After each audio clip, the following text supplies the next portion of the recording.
taken as the basis, and after that this data is exported to the reporting system and so on and so forth. Для побудови звітів, які не підтримує Optimize. Тобто тут використання коннекторів може себе не виправдати. We are talking about the reports that are not supported by Optimize.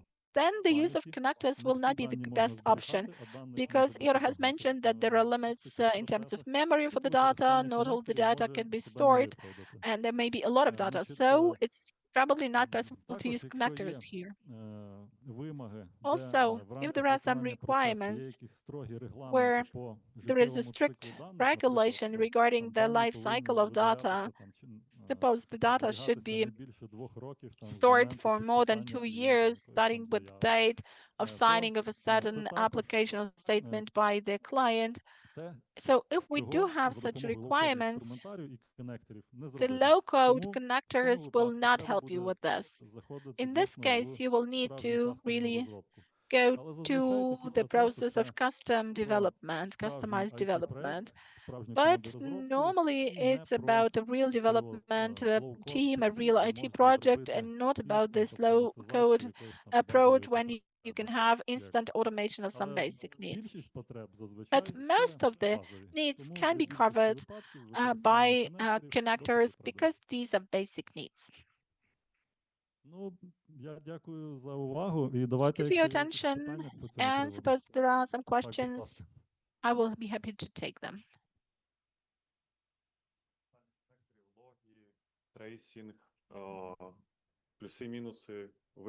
So you've been talking about advantages and disadvantages, but could you be more specific about that? Well, regarding enterprise, and I will follow up with the question that Igor was asked. So there is a certain format, and what needs to be understood is as follows. All the steps within the process are separated from each other. Yes, you can arrange the setting in the way that in the logs you have some identifiers of the process, but it's not possible to have this correlation of tracing of the inquiry, and this trace ID is reflected in all the 10 steps of this process. It cannot happen because every single operation is considered to be a separate one within the process. And it's important that with standard connectors, you can hardly arrange the settings according to which you wrote some parameters and then you log it. So there will be no this tracing process. And generally, the issue of tracing, well, here you need to understand that every step within the process, within the 8 version, is implemented in its specific flow. It has its own trace ID if available, because sometimes there are no trace IDs. If you don't initiate it, obviously there will be no trace ID.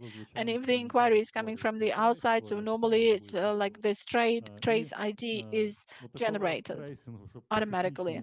So you cannot have this full traceability for technical steps. Well, you can add it to you if you work on this on your own, but otherwise, no. Thank you for the presentation. Here is my question. Could you tell a little bit more about the restrictions and constraints? Like some standards, ISO standards in particular.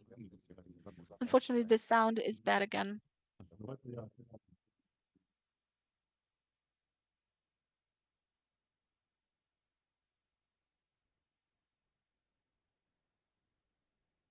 Значить, про це SDK.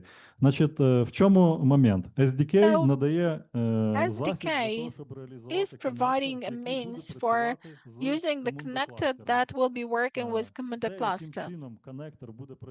And the way connector works with the external system is not having any constraints, because SDK sets only the toolkit, the approach to easily generate a code that will definitely work with a Camunda cluster and go well with Camunda processes. And what protocols you use, what approaches you use to get this integration with the outside? Well, here we don't have any restrictions. It depends on the technologies that you're going to use, on how complicated it is. And if you do it in the connector, then it's Тобто only це або Java, є готовий до it's only in runtime для specialized запуску, runtime, або є Spring Boot Starter з відповідним рантаймом. Ваш коннектор, and you have якщо ви Spring Boot реалізували, starter він with the запускається specific окремо в інфраструктурі. Він runtime. може запускатися And незалежно від того, your де connector can be знаходиться launched сама in the Camunda. infrastructure Тобто, якщо це regardless of SaaS, він where може Camunda itself запускатися в is. If вашому it's окремому SaaS, it can клауді, be launched in on-premise. your Якщо це cloud on on-premise, premise. то If this Camunda is може on premise, запускатися then окремо, Camunda коннектор may окремо. actually be І вони launched можуть separately and бути, the connector ну, separately. знаєте, manageable by різними командами. It can be Camunda як managed by платформа different менеджить такі teams. платформенні So where команди. there is the Конкретну platform managed, we have функціональність the відповідає platform команда team там. and the functionality. We have a separate team Третя dedicated. якась, і For вона example, відповідно Delta team, відповідає за цей коннектор, за його функціонал. which is responsible for Але, this connector and for зазвичай, this якщо ви functionality. дійсно робите So, of такі course, платформенні if you do this, можливості, то відповідно цей implement коннектор this також має platform стати якби надбанням, яке capabilities, right? This доступне connector іншим has to be an командам. asset that can Звичайно, be його краще also розгортати accessible якось to other однотипно. teams. Але, Therefore, it's в important to принципі, deploy it немає обмежень. in one Обмеження в way. тому, що це So, лише of Java. course, the Якщо only для limitation is розгорту, it's only звичайно, є Java. момент того, So, що if, for він example, може бути for the реалізований на ordinary будь-чому, worker, everything Java, can be Node.js, Go, Java can ну, be whatever. organized on То GS, з on коннекторами це Go. лише So Java, with на жаль. connector, it's Java only. Тільки, So that's the only що хотів restriction. сказати ще. And also, what I wanted to add here, I lost it. Зрозуміло, так. Дякую за детальну Okay, відповідь. thank you for the Дякую detailed за питання. response. Thank you for the question. Other questions? Вікторе, дякуємо за презентацію. Victor, thank you very much for your Більше немає. presentation. As we Друзі, have у нас no зараз перерва. questions, so right now we're 45 going to хвилин have the кави та coffee break for смаколиків. the Всіх 45 запрошую. minutes. Також для You тих, have a хто в chance to онлайні, drink не some хвилюйтесь, coffee. ми Please, those зараз who are запустимо with us таймер. online, right now we're going to have the timer on your Також screen, ми the бачимо ваші countdown. питання стосовно Also, we вартості see ліцензування. На the них після questions перерви about the відповість licensing заступник costs. генерального After the директора break, Integrity the Division deputy Олексій Наконечний. CEO, Тому, будь ласка, Integrity почекайте, Division, Oleksiy зустрінемось через Nakonechny, will 45 answer. хвилин. So we will meet in 45 minutes. Enjoy your coffee. Дякую.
Ми вже починаємо.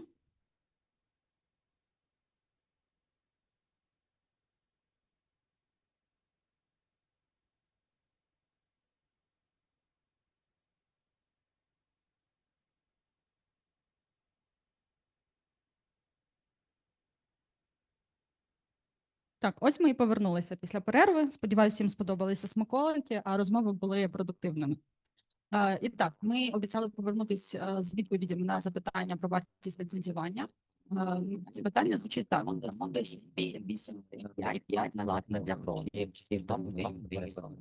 Слово надаю Добрий день. Скажімо так, ми, як партнери, маємо працювати тільки з Enterprise-версією Camunda, тому і Camunda нам надає ліцензійну копію свого рішення. Також я хотів би трошки розповісти на запитання, яке було трохи раніше, стосовно ліцензування Camunda.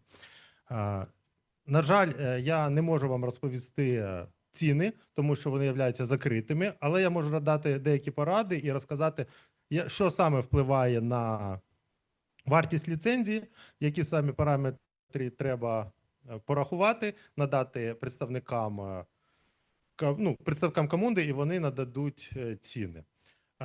І також ми можемо організувати окремо вже зустрічі, де проведемо спеціалізовану презентацію. І так, вартість ліцензії Camunda залежить від 3 параметрів. Перший основний параметр – це кількість запусків процесу в продуктивному середовищі. Тобто, мається на увазі, що у вас, якщо є, що ліцензується, перше, тільки продуктивне середовище, а по-друге, це старт процесу і сам процес, який проходить до кінця. От кількість таких запусків ліцензується. Якщо у вас є підпроцеси, які запускаються в рамках цього процесу, вони не рахуються. Це перший момент. А також другий момент, який впливає на ліцензію, це це вже більше архітектурна частина, як ви будете розгортати безпосередньо Camunda. Тому що на ліцензію впливає кількість так називаємих танентів, це ізольовані середовища, де ви можете запускати, використовувати Camunda дані. І по замовчуванню у вас там, в залежності від пакету, далі Camunda видає пакети різні, які включають там кількість запусків процесу плюс кількість танентів, які входять в цей пакет, і видає якусь ціну.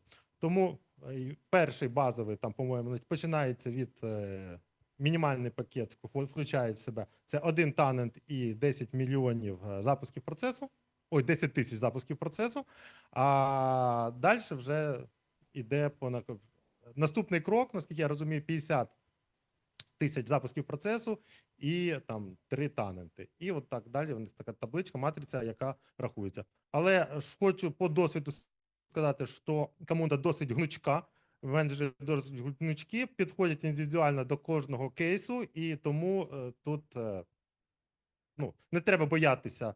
І там, да, це не дешево, але це не такі захмарні ціни, які можуть здатися на початку.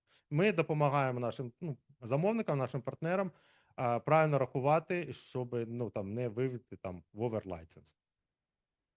Ще є питання? Друзі, рекомендую взяти навушники для синхронного перекладу у Марини за столиком дівчина в червоній футболці, тому що зараз буде презентація англійською мовою. Так, тепер час продовжувати нам з головними інсайтами від наших гостей. Наші наступні спікери – представники компанії, без якої важко уявити сучасну оркестрацію процесів. Вони розкажуть про те, як агентна оркестрація допомагає інтегрувати AI в організації майбутнього. І не лише розкажуть, а ще й продемонструють. Вітайте, Матео Горі та Стефан Вайс з Camunda.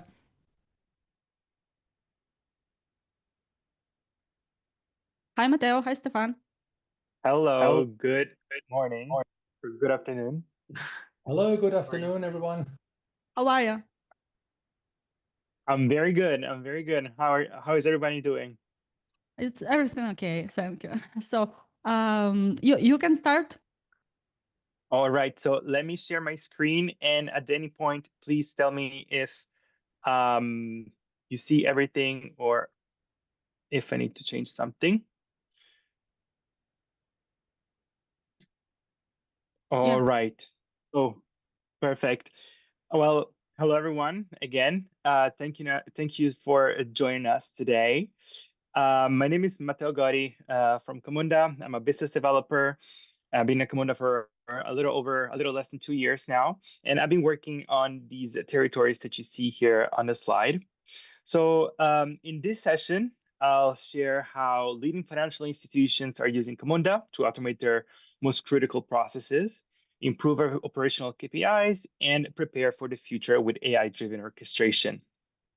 We'll also cover the main challenges banks are facing today, why orchestration is becoming essential, and how Camunda helps financial institutions innovate faster while staying compliant. Actually, before we start, this quote from Koch at HDI Insurance sums up perfectly what the content of this presentation will be about. So many organizations have powerful technologies like AI, analytics, automation, but they work in silos. And HDI wanted a best of breed approach while still keeping everything connected. And with Camunda, they build an orchestration layer that integrates their systems, improves transparency, and ensures AI-driven processes remain collected, controlled, and compliant. So today, 83% of executive leaders are actively driving AI strategy within their companies. Banks and financial institutions clearly understand the value AI can bring. So transforming business operations, improving customer experiences, and unlocking entirely new opportunities. So in fact, most organizations plan to significantly increase their AI capabilities over the next 3 years, aiming to analyze, optimize, and improve their processes end to end. But the reality is that while the potential is enormous, right, scaling and operationalizing AI remains a major challenge for a lot of companies. So many organizations admit they struggle to implement AI across their entire business in a way that's consistent, that is reliable, and that is compliant. And a big part of the concern comes from a lack of transparency.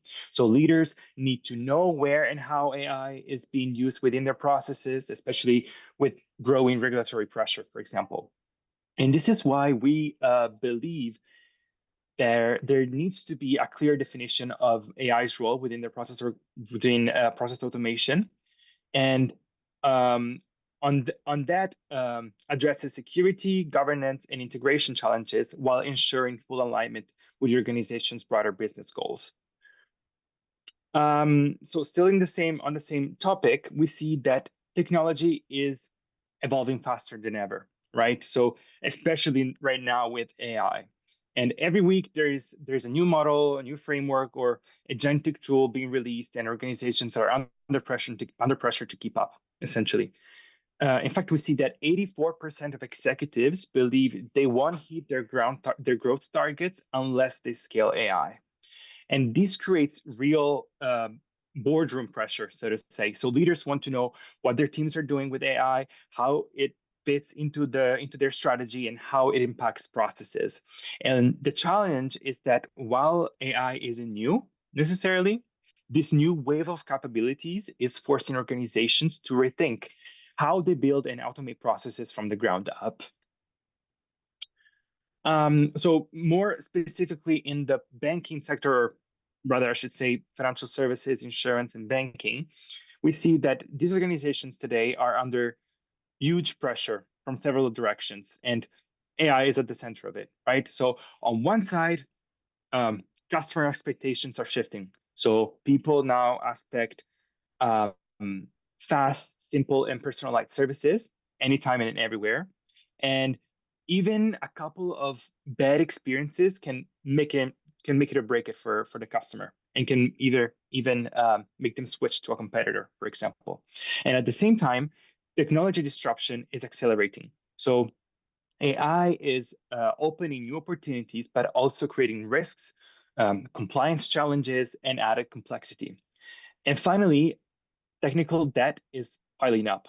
So the more disconnected systems you have, the harder it becomes to innovate. And digital initiatives, of course, take also longer to deliver value. And all of this is forcing banks to rethink their technology strategies and also to future-proof their investments. So now that we have seen the pressures banks are under, let's talk about AI agents and why they matter. Okay, so AI agents are systems that can plan, decide, and act towards a goal with increasing levels of autonomy. So they combine models, tools, and rules to solve problems, and they adapt based on the context they operate in. Okay, so unlike traditional automation, where which handles, let's say, only repetitive, predefined tasks, AI agents can work together and even work alongside humans to manage more complex end-to-end processes. But to make this work effectively, you need to blend the more classical deterministic workflows where you control every step with more dynamic AI-driven capabilities. And that's exactly what brings us to agentic orchestration. So agentic orchestration is about coordinating intelligent agents, systems, and people in a single unified process.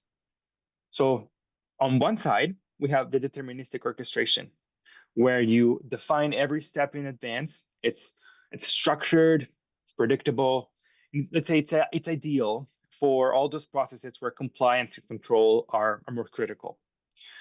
And on the other side, we have dynamic orchestration, where AI agents bring adaptability and basically making decisions in real time based on data and context. And what Camunda does is that it combines these two worlds. So we allow organizations to bring the flexibility of AI into their processes while maintaining the governance, the transparency, and the control that is needed in a highly regulated environment, like in banking or insurance, or pretty much in every financial sector, or rather in every industry nowadays.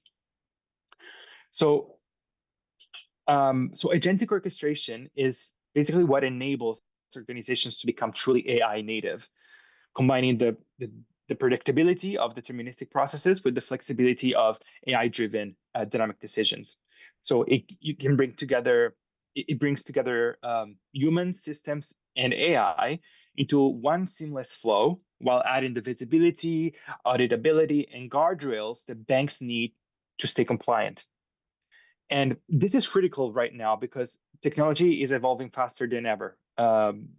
Let's think about the fact that the AI models that we're seeing today are probably the worst we'll ever experience in our life. So they're improving at an incredible pace, and organizations need to stay adaptable. And with this approach in mind, processes that once required heavy manual intervention can now be automated safely. So leading to not only better customer experience, but also lower operational costs and happier employees. And all without compromising compliance and governance, of course.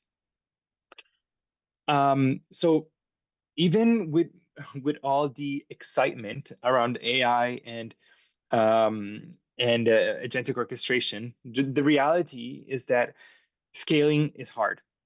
Okay, so 40% of AI projects are expected to fail before 2027, according to Gartner. 77% of leaders are worried about Gen AI risks, and 40% have already seen AI outputs go wrong. And out of these, only 8% of organizations are actually scaling AI successfully, so embedding it into their core business strategy, essentially. So the problem isn't that the technology doesn't work, it's that companies are dealing with legacy systems, they're dealing with fragmented data and disconnected processes. And let's say, here's the critical point. You can't just bolt AI on top of a brittle tech stack or a broken process, right? You need the right orchestration layer to make AI safe, scalable, and reliable. So is the solution just to throw AI in the mix, essentially, like, as you can see here? Well, in short, no. So what we see is that when you keep adding new tools on top of an already fragile architecture, it creates even more fragmentation. Okay, so you end up with isolated automations, like that will also raise your technical debt and systems that are harder and more expensive to maintain. And this not only slows down innovation, but it also reduces visibility and locks the organization into a value trap. And if you add AI without orchestration, the problem only gets worse, pretty much. So to solve this, what's needed is an end-to-end orchestration layer. So Camunda helps connect all your systems, they being RPA, ERP, CRM, AI, or whatnot, and basically anything new that comes next, let's say. So they work together seamlessly. And this gives you visibility, flexibility, scalability across the entire customer journey, letting you deliver consistent experiences while also staying ready to adapt as business evolved. So here comes Camunda. How can we help? Let's say these are 5 of the defining characteristics, the differentiators of Camunda, let's call them. This is where Camunda comes in. So for starters, our platform is composable. So you can pick and integrate the tools that you need. Okay, so it's open, connecting with any system or application you already use. It's collaborative, enabling IT and business teams to work together on a shared model. It's scalable, so it is built to handle even your most complex high volume processes. Think of a microservice orchestration or a bank that uses Camunda for cards and payments, for example, right? And finally, it's intelligent. So it blends deterministic workflows with AI-driven orchestration to prepare you for an AI native future. So with Camunda, the goal is to deliver value today while also preparing for tomorrow. So we help you address immediate pain points quickly, but at the same time, we make sure your architecture is adaptable, scalable, and resilient. So you're ready to do. So you're ready pretty much for whatever comes next in the future. So in a world of constant disruptive change, let's say, having the right process architecture is what keeps you competitive and future-proof. So once again, AI is driving a massive shift. We've seen that, okay? And companies, they need to rethink not just their tech stack, but their entire operating model. So the future AI-native organization relies on a composable approach where process orchestration becomes the foundation. And this is where Camunda comes in. So our platform sits at the core of this transformation, enabling AI-driven decision-making and execution while keeping your architecture flexible and future-proof. So this slide shows how Camunda enables composable architecture for your organization, in being a bank, insurance, financial service, or whatever other industry you operate in. But let's say a bank for this example. So most banks today, they already use a mix of systems, ERPs, CRMs, RPA bots, AI tools, and more. So the challenge is that these often don't work well together, and they create silos, which slow innovation in turn. So, So Camunda acts as the orchestration backbone that connects everything. So at the execution layer, right, we orchestrate processes end to end, combining deterministic workflows with AI-driven decisions. At the integration layer or platform layer, we make it easy to connect with any existing system or future technology. And at the engagement layer, we support seamless integration for both employees and customers. And this approach gives organizations the flexibility to adopt new technologies, to reuse existing investments, and to scale automation without adding more complexity into the mix, without locking into a single vendor, for example. Now I'd like to briefly go through two case studies about one bank and one financial institution that has worked with Camunda. They are a Camunda customer. The first one is Halkbank. They are one of Turkey's top banks. They're a Fortune 2000 bank. So they use Camunda to power their money transfer processes. And let's say that the results that they obtained are quite impressive. So here's what they achieved. They achieved a 600% improvement in processing speed. So from 54 seconds down to just 9 seconds per transaction. Remember, we're talking about money transfers, okay?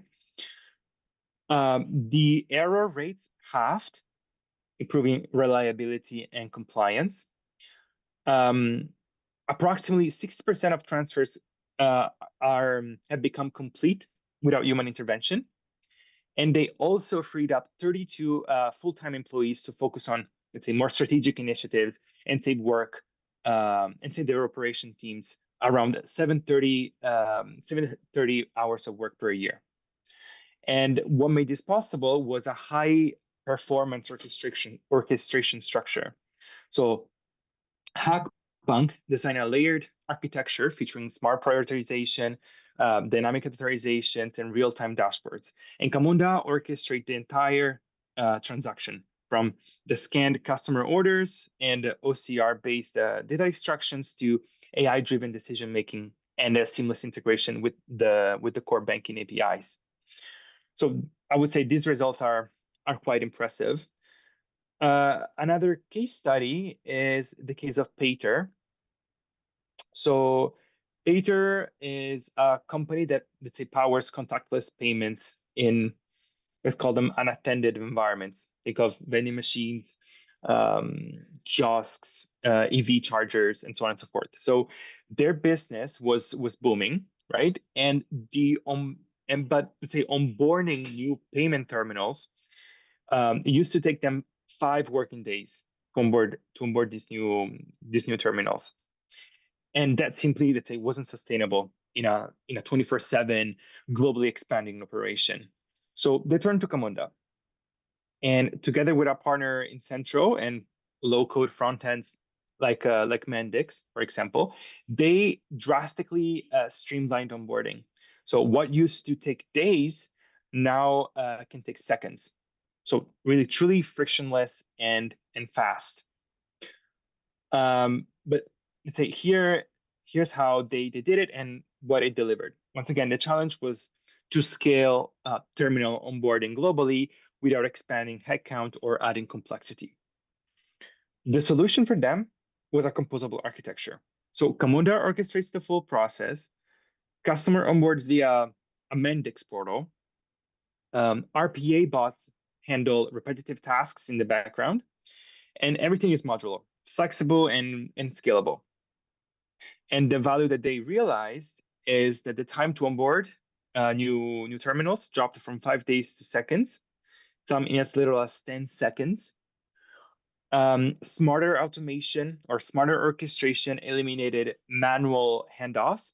So it cut lead time by over 50% and double response speeds in customer workflows. And the system is future-proof. So it's ready to scale to new countries or adapt to new regulation easily, to new challenges, to whatever it will have in the future. So in short, Pater turned a bottleneck into a business advantage. From a slow and time-consuming process to a fast, resilient, and intelligent onboarding powered by Camunda. But of course, these are not our only 2 customers. We have over 600 customers across the globe. As you can see, they're also not strictly secluded to the banking, financial services, and insurance sectors, but we work in every vertical, in every industry, and with many different use cases, as you can see. Just a small summary about what we've talked about today, but I guess I will leave the word to my colleague, Stefan. Stefan, the stage is yours. Yeah, thank you very much. I'm happy to take over here. I'm going to share my screen. That's the wrong one. I need to share this one. Yes. So let's dive into a live demo. My name is we cannot see your I screen. work We as cannot see your technical partner manager at Camunda. I've been working with Camunda for a little more than 6 years Stefan, now. we cannot see your screen. You cannot see my screen. That's really No. strange. Where We is it? see. Okay, now it should work. Now, yes. Oh yeah, Correct. wonderful. Thank you. Thank you for the hint. So my name is Stefan Wiese. I work as technical partner manager at Camunda. I have been working with Camunda for a little more than 6 years now. Personally, I have a strong background in Java software development. And in my current role, I support our partners in all technical matters, especially during the onboarding phase and in terms of technical enablement. So before we go into a live demo and have a look into the tool, this is what deterministic orchestration looks like. Deterministic orchestration means we know already in advance how the process would look like. The process logic will be modeled as a workflow diagram. It will be enriched with technical attributes, will be deployed into a BPMN compliant workflow engine like Zibi, and then the Zibi workflow engine will execute the process flow step by step. Of course, it can have variants, for example, those XOR gateways, where the engine decides to enter only one of these sequence flows, but this is already foreseen at the design time. Of course, within deterministic process orchestration, we can already also orchestrate agents. So for example, here we have an OpenAI task, which reads an incoming customer email, and according to the content of the email, it would classify the request and route this customer request to a dedicated channel. This is where Camunda does come from. So now with agentic orchestration, we can actually blend the two approaches of deterministic and non-deterministic orchestration. Non-deterministic orchestration will be executed by an AI agent, where the agent proactively can decide on the next best step in the process. However, we can mix this also with deterministic process behavior, where we still use the old approach and model everything in the process as we foresee it already. Dynamic orchestration is being implemented as so-called agents. This is how an agent actually looks like. So the heart of the agent, of course, is the large language model, the LLM. This LLM usually gets a system prompt, and this system prompt tells the agent the goal to achieve and the role the agent is acting in. So for example, it says, hey, you are a support agent and your goal is to provide useful answers to your customers. The LLM, in turn, can have access optionally to a long-term memory. This is especially useful for attach current data or actual data, current data to the LLM, because the LLM only looks into the past, but it usually does not know about internal compliance rules, policies, FAQs. So all those current data can be applied to the LLM via a long-term memory. And now the LLM has access to a set of tools, and it can freely choose one or multiple of these tools to achieve the goal. It can iterate several times over the toolbox, so it calls first tool, executes the tool, gets the response, and with the response of that tool, it then can think about the best next step in the process. And this iteration goes as long until the goal has been achieved. This is the toolbox, how we see it in Camunda. In Camunda, we did not invent anything new for this agent toolbox. However, we take advantage of an existing BPMN specific task type, which is the ad hoc subprocess. The ad hoc subprocess is easily detectable with this little small mustache here. And it's actually the initial purpose of this activity was, according to the BPMN specification, to implement and model case management like systems. This toolbox now contains all the tools the agent has access to, and with that it decouples the toolbox from the agent logic. That means we can freely define the system prompt for the agent, and on the other side we can easily add or change existing tools. And whenever we add a new tool or change an existing tool, the agent will immediately become aware of it, but we don't have to touch the system prompt anymore. And that, of course, improves the maintainability for your AI agents. This toolbox can contain all BPMN specific task types and elements, and of course, it can also contain deterministic behavior, like for example, as we see here, whenever the agent decides to ask a customer via an email, it would send out an email, and then the process would wait for a response from the customer until it then goes to the next iteration. This, by the way, is also one of the main differentiators with Camunda, as no other tool, at least known to me, is able to have long-running process instances and have wait states in between the toolbox. So now let's see this in action. As Matteo mentioned, Camunda provides a process orchestration automation platform which supports the whole life cycle of a process application, starting with the design phase. For designing our processes, we would of course use the Camunda web modeler. There's also a desktop application available allowing for the same drawing experience. However, the web modeler is the more collaborative platform to easily align the business with the IT department and let both parties work together on those resources. So within the modeler, you can easily create new projects. Within a project, you can invite team members and you can provide access privileges. And with that, you can then work collaboratively on BPMN and DMN diagrams. DMN stands for decision model annotation, which is all about evaluating business rules, user forms, and other resources in a very collaborative way.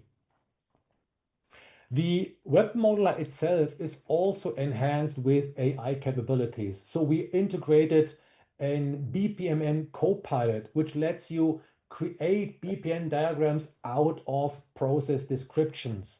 It contains an AI-driven form generator that allows you to create forms for user interfaces just by describing the type of the form.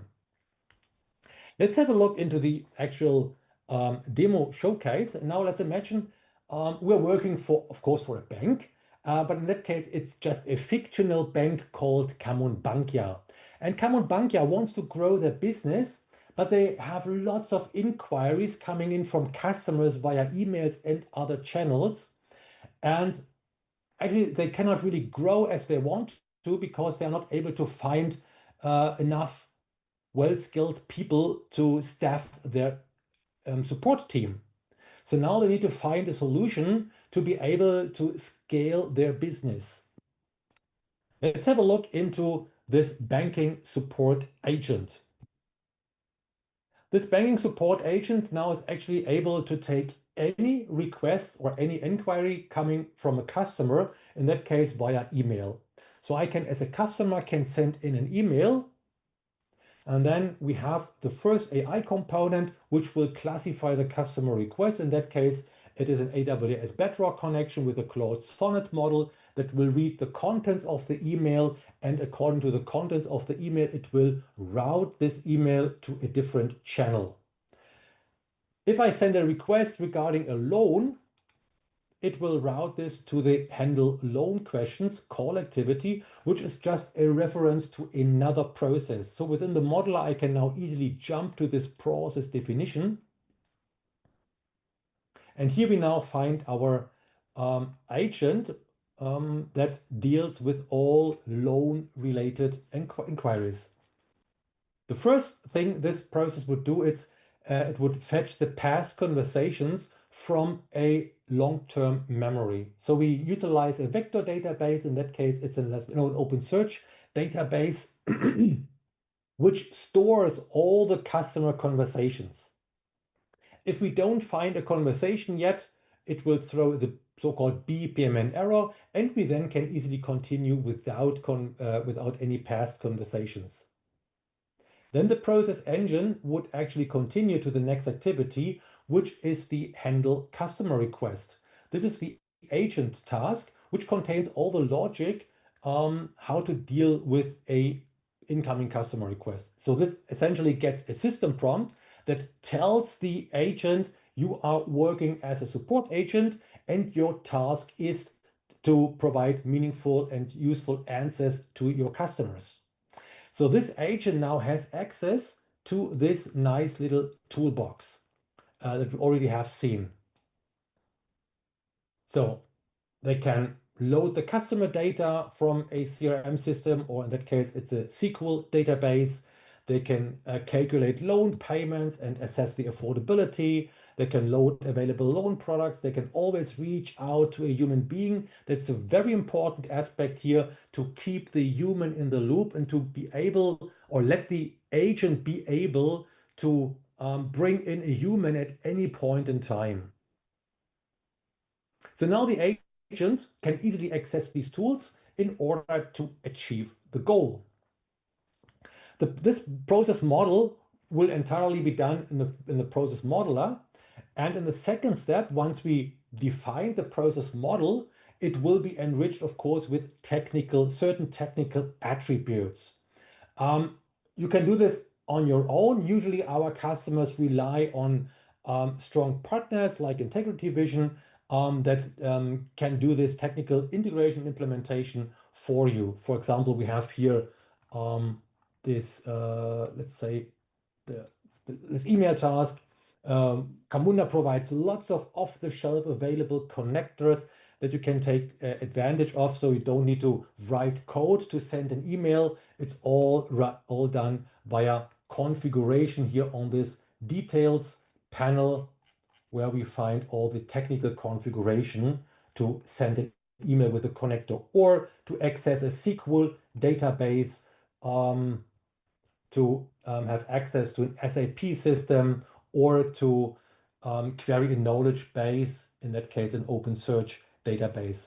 However, it's also possible to implement custom business logic with so-called job workers.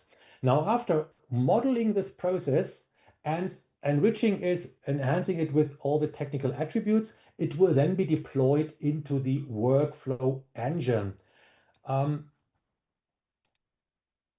It would then deploy all the resources to the cluster. You can easily choose a cluster, and then you can deploy all the resources at once to your ZB cluster. However, in a production environment, you most likely want to avoid this to deploy untested changes. For this, you can also now take advantage of our CI/CD pipeline integration. For example, you can connect easily to certain Git code repository providers and then integrate all these resources into a properly built CI/CD build pipeline to run through the different environments and stages.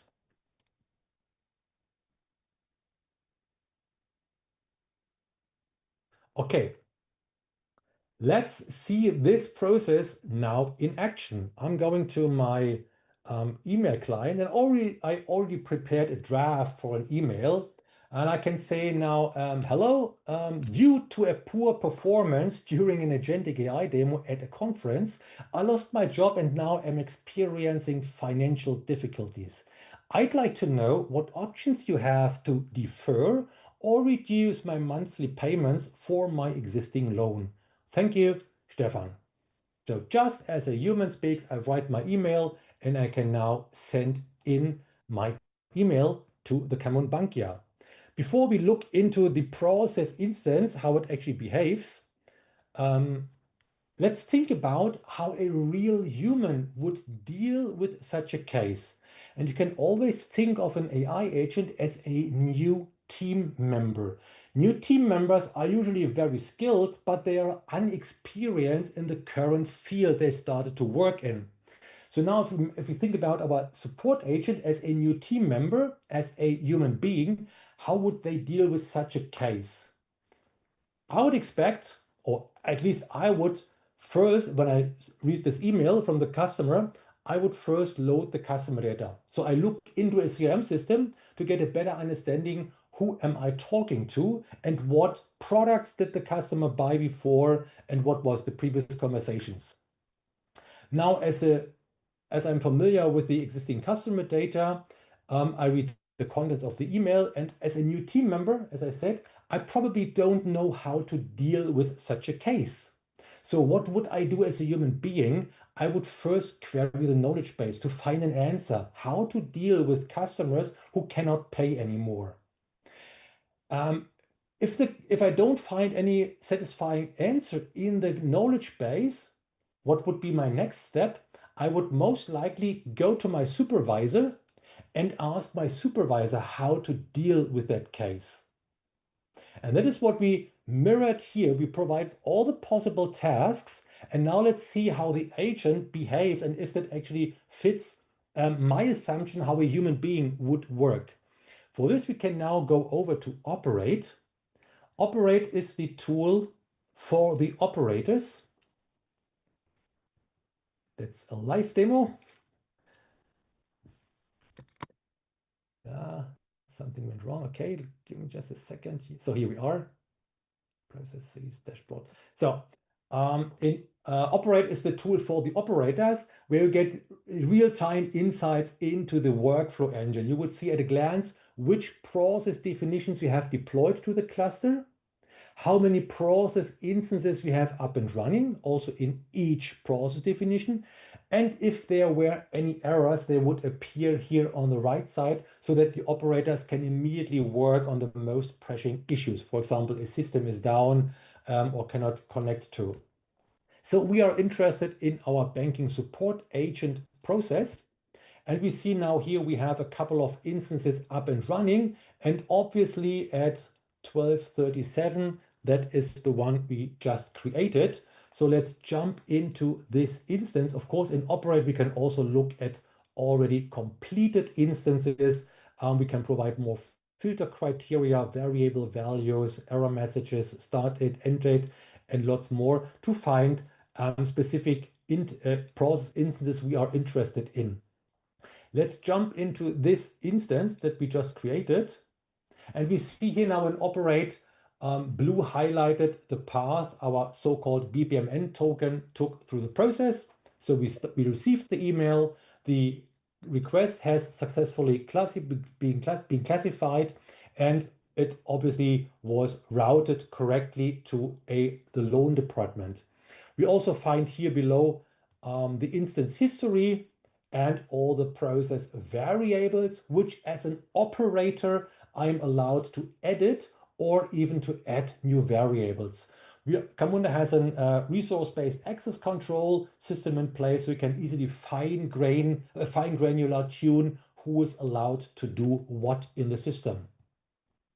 If we now go into the handle loan questions sub-process, we will now see here already what the agent already did. So we can actually show the execution count. I can zoom in a little bit. And we see here now the agent has been executed already 4 times. Obviously, it did load the customer data from the customer database. It did query the knowledge base twice already. And now actually exactly that case happens. It did not find any answer in the knowledge base, so the agent currently does not know how to deal with such a case. So it reaches out to the loan specialist and asks, hey, how can I deal with that? So let's have a look how the loan specialist now in the bank would process the task. For this, they would use the Camunda task list or any other custom front end. Again, it's a live demo. If I'm logged out for several times. So here in the Camunda, or the loan specialist would use either the Camunda task list or any other front-end application. I have to admit that most of our customers tend to build their custom front-end by just leveraging the Camunda REST API, respectively the task list API. Here in the Camunda task list, the business users would find their tasks. They can provide filter criteria depending on their needs. They can also start processes directly from the task list. And of course, then they can pick the tasks and work on those tasks. And here we have the Ask Loan Specialist task. I now can assign this task to myself. The assignment to dedicated users can also be executed via an API. For example, based on skill set, based on availabilities, that is all possible. I now take this task, assign it to myself, and we now find here the request details. So the agent actually verbalized the current state. It says, the customer Stefan Wiese with the customer ID and the loan ID has lost his job and is experiencing financial difficulties. He has an active loan of $80,000 at 4.25% interest rate that started and ends in 35. He's requesting information about options to defer or reduce, blah, blah. Please provide specific options and requirements.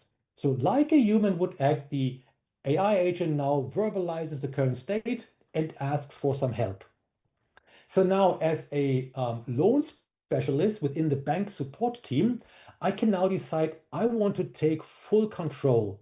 What means I take full control? That means I don't want the AI agent to process this case further, but I want to actually leave this AI agent and let the case being handled completely by a human being. That is one option. Or I can say, I provide a meaningful response to the AI agent so that they can or that it can proceed. I already created a statement here. And this statement says, hey, inform the customer that available loan modification options include reduced payments, deferred installments, and loan term extension. They must provide proof of income change and 2 months of recent bank statements. Let the customer know that approval takes 4 to 7 business days after the documents are submitted. Please book a meeting with a loan advisor for the customer now. The customer must bring the required documents to the appointment. So it's a clear advice how to deal, what would be the next steps. And for further references, I also want to save this answer in a knowledge base so that whenever a similar case comes into the door, let's have a look at the modeler. Whenever a similar case comes into the door, the agent would find it in the knowledge base, and therefore it would not need to reach out to the loan specialist anymore. That way, we build a self-learning system. Okay, I want to complete my task. So now I can complete my task as a loan specialist. If we now go back to operate, we see in a second the token will move forward. Probably refresh the page. It already did. So the token has moved forward. We save the answer in the knowledge base, and then the agent iterated for the 5th time.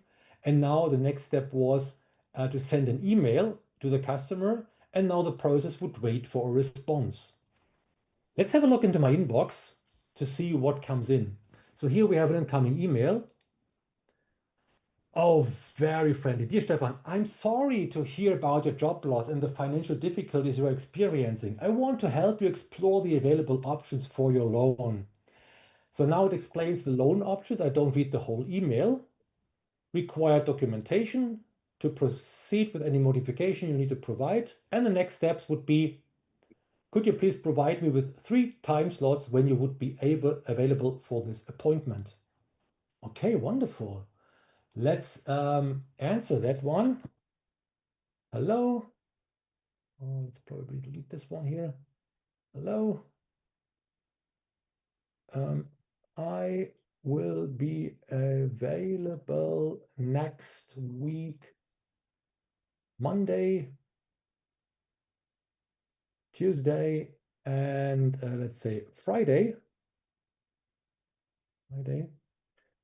between 10 a.m. and let's say 5:00 a.m. Thank you, Stefan. So again, I sent in my email, and now we can go back to operate, and let's see what happens now. So it takes up to 20 seconds to receive this email.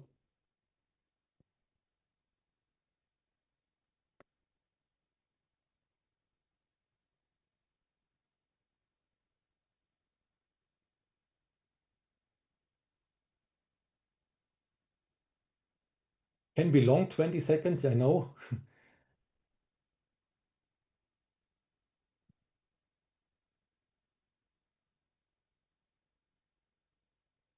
So now the email has been picked up, has been read, and now we see the token moves. The agent now, accordingly to the advice of the loan specialist, is now setting up a customer meeting. So we now got another user task for a business user within the bank. And then my task is I now find a task, set up a customer meeting. Again, the message is summarized by the AI agent. Very naturally, there are no templates behind it. It's complete AI driven. Again, a complete summary of the case, the provided availability that I sent in via email. And now the business user has to confirm the appointment. I can now say, okay, I want the appointment on next week. Friday it was, let's say 11:45. I complete my task and back and operate.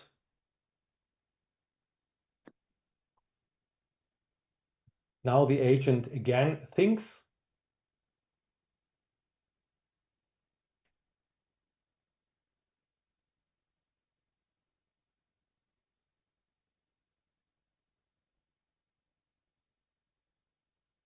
And the agent now decided not to proceed with the toolbox. The agent decided, I am done with my task. I achieved my goal.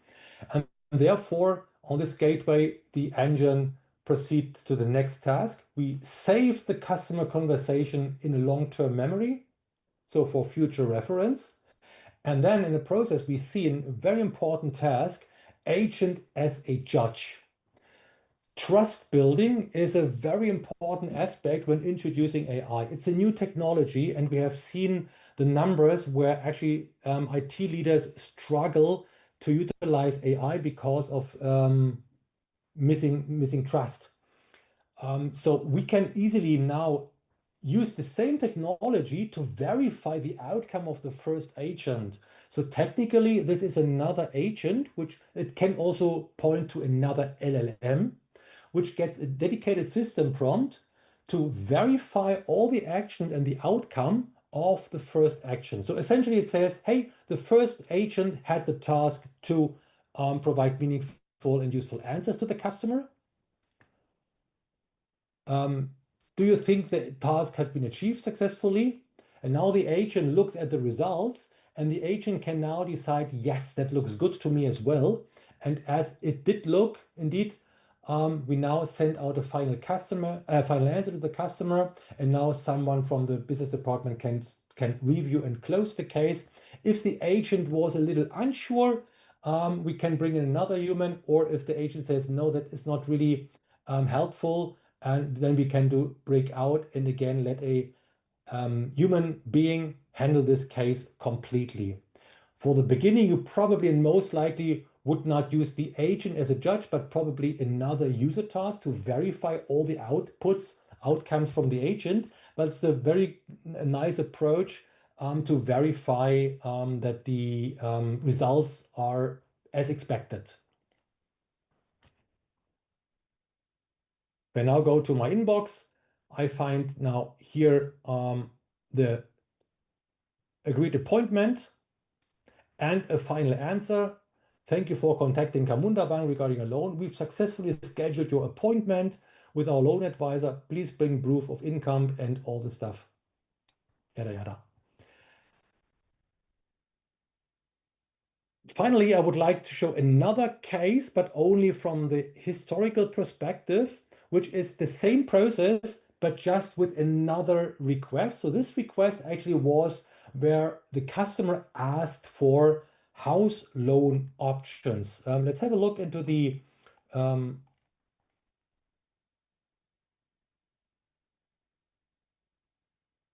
email. Where is it? It is here, plain text body. Sorry. Yeah.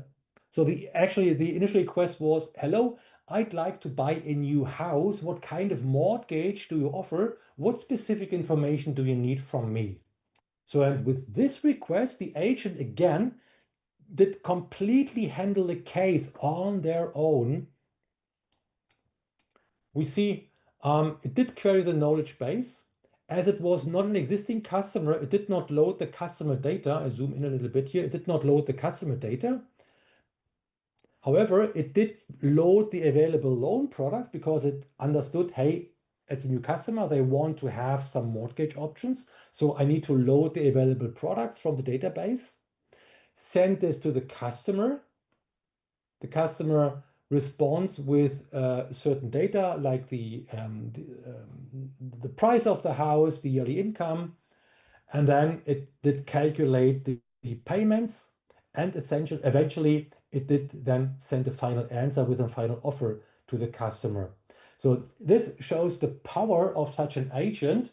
If properly implemented, it can deal with lots of different cases belonging to a certain type of requests.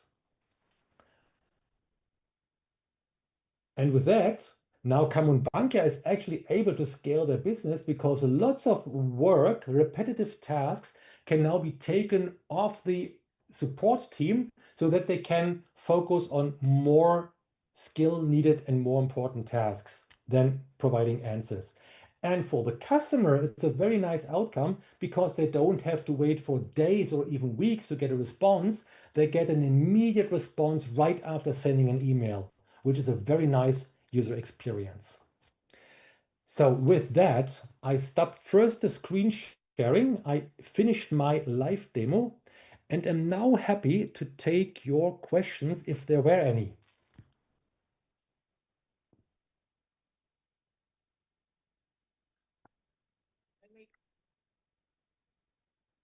Thank you, Stefan, for your presentation. I have a question about the calendar.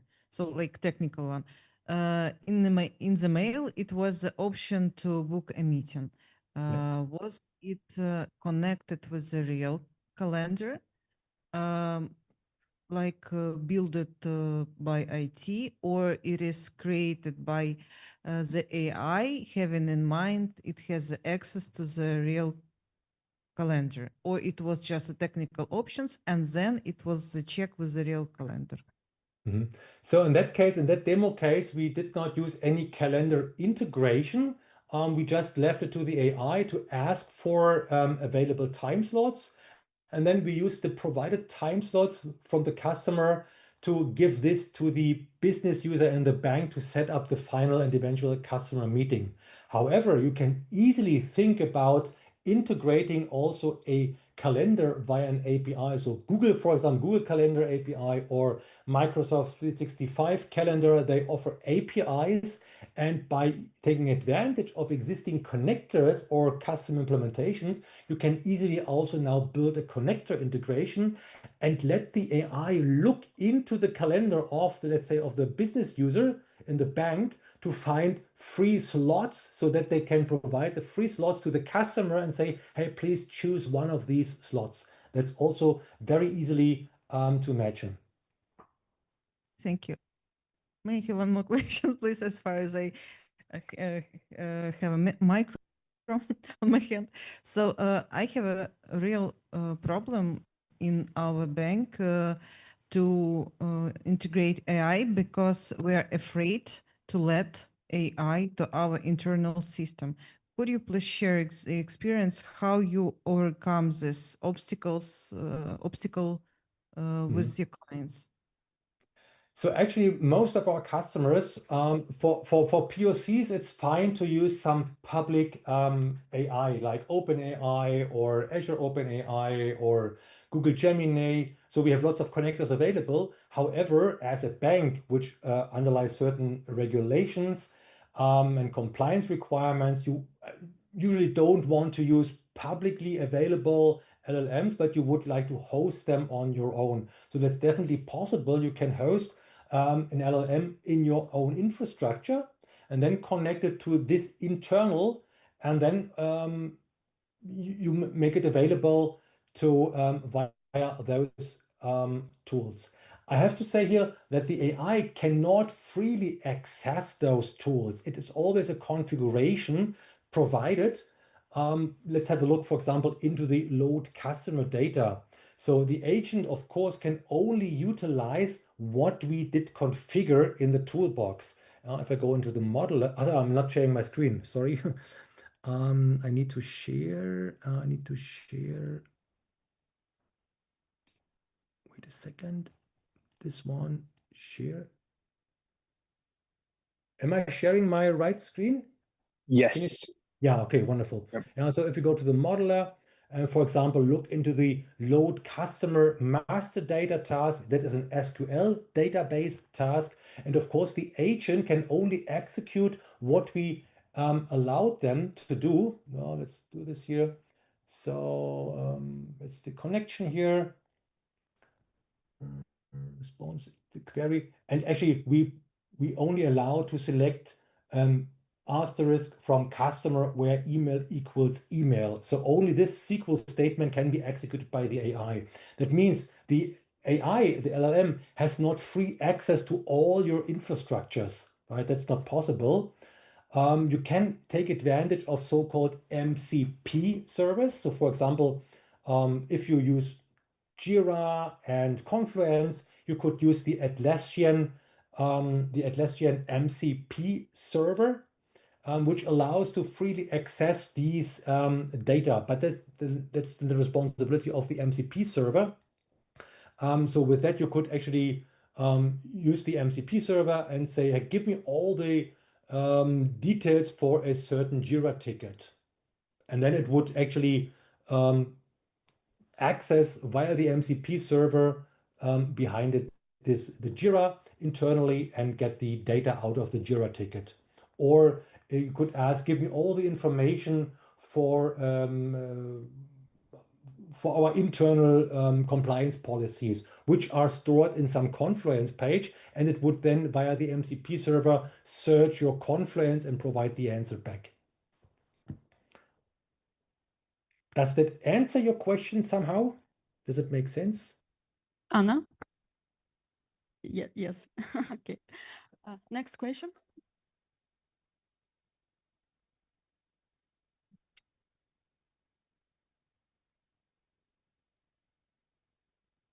Okay, thank you. Just a small question regarding how to cope with the wrong operational instruction which were entered to the knowledge database and was not mentioned by the judge agents. Thank you. To be honest, I didn't get the question. Can you please repeat or rephrase? When human entered the operational instruction type of answer, which is not correct, and this answer was entered to the knowledge database, how to cope with it? How to call this safe? I'm not sharing my screen. I need to share that one. Share. So your question is actually how this task is being configured? In fact, during the asking loan specialist, for example, just we received their own instructions, which were entered to the knowledge database. This one, yeah. And this fact was not checked by, or wrongly checked by the end agent as a judge. How to cope with this information? How to okay. Now I got this the question. So how can actually evaluate the agent as a judge all the outcomes? That's an important question. And if we look into Operate, and that's also one of the biggest strengths of Camunda, that all the interaction with the LLM are actually audited and be saved within the process instance. That means as a bank, you have the full auditability and the traceability of the process instance. As I said here in Operate, you have access to all the process variables. And we have one process variable, which is called the agent, that contains the complete conversation and the tool calls with the results. So if we now look into this variable, we find here a huge JSON object, which contains the tool definitions first. So this is actually the configuration which has been read from the toolbox, from the ad hoc subprocess. Now it contains all the tools with an according description, when to use this. And then we find here below the whole conversation, starting with the system prompt. You are loan support agent, the dedicated banking support agent for Camunda Bank, blah, blah. Then there comes the whole system prompt with all the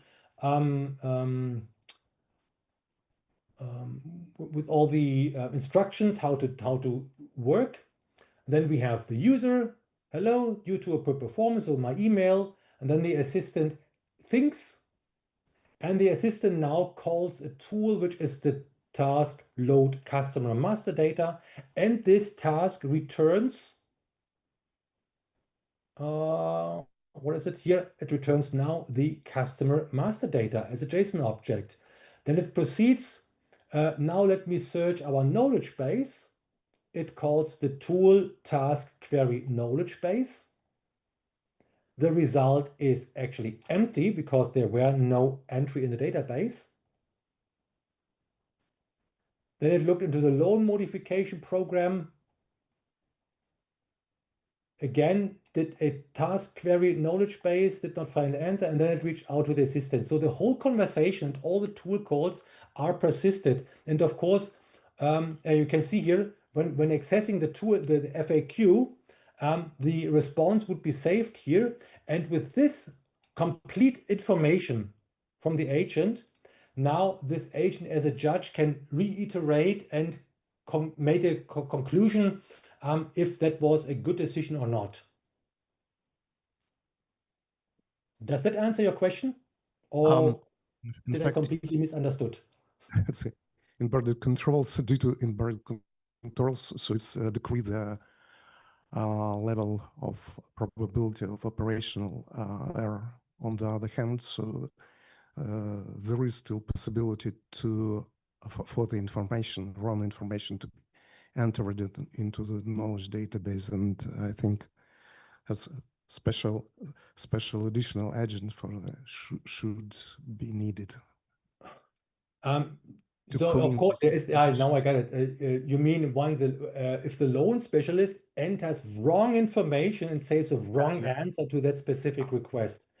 Yeah, that is something you have to keep in mind. That can surely be the case. So for this, you could actually apply another agent within the toolbox to verify the answer. That's also possible. Yeah? Or you could actually enhance the process model and let another LLM judge the decision or the answer for that specific case, if that makes sense. That would be a case, yes. Yeah, probably. Yeah, thank you very much. More questions? No, okay. No more questions. Thank you, Stefan, for your incredibly valuable international perspective and also inspiration for more forward with innovation. Have a nice day. See you. Thank you very much. Have a nice day, everyone, and stay safe. Have a good day. Bye-bye. А зараз кейс від банку, який довів, що автоматизація змінює правила гри. And now let us have a case from the bank that has proven that automation changes the rules of the game. And so let's welcome Andrei Kashparuk, the Deputy Head of the Management Board on Retail Business Issues from Ukrsibbank. Happy to see you, Andrei. Can you hear me well enough? Yes. So I'm pressed for time, and my partners actually asked me to share some information about our experience regarding how we passed this decision on the implementation. I'm sure this is not a unique experience, but probably our experience will come as an inspiration for someone just to make sure that you're doing all the right things, or probably to adjust your process. So we actually started in 2020. We started working on the improvement of the automation process. That was the process, well, we used to have the process which all the stakeholders were happy about. The process was, or at least seemed to be perfect, as all the stakeholders thought. But when it all worked together, there came many complaints from clients, from users, and we understood that most probably from the point of view of time, the process is never ending. We were not meeting the requirements of the market, so we needed to change something. As far as the choice of technology is concerned, the whole range to be chosen from was rather wide, and we were trying to select something that would fit our purposes and our needs and the group requirements, because we have some requirements of the BNP Paribas group as such, but we did have this chance to select something, to choose something, and well, again, the IT teams would think that everything worked perfect. Some other departments thought that everything worked perfect, but somehow in total, in its integrity, the process would be the worst in the market. So before introducing new recent technologies, we passed a decision to create a team that would be the owner of the whole process, and that would be driving this process forward, moving it forward.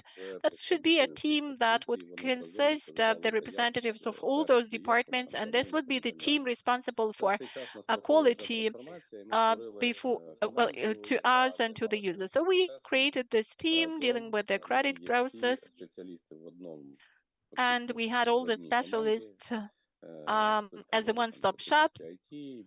We had IT guys, business representative, analysts there, and that was a prerequisite and one of the criteria of success, which I will get back to later, for the successful implementation.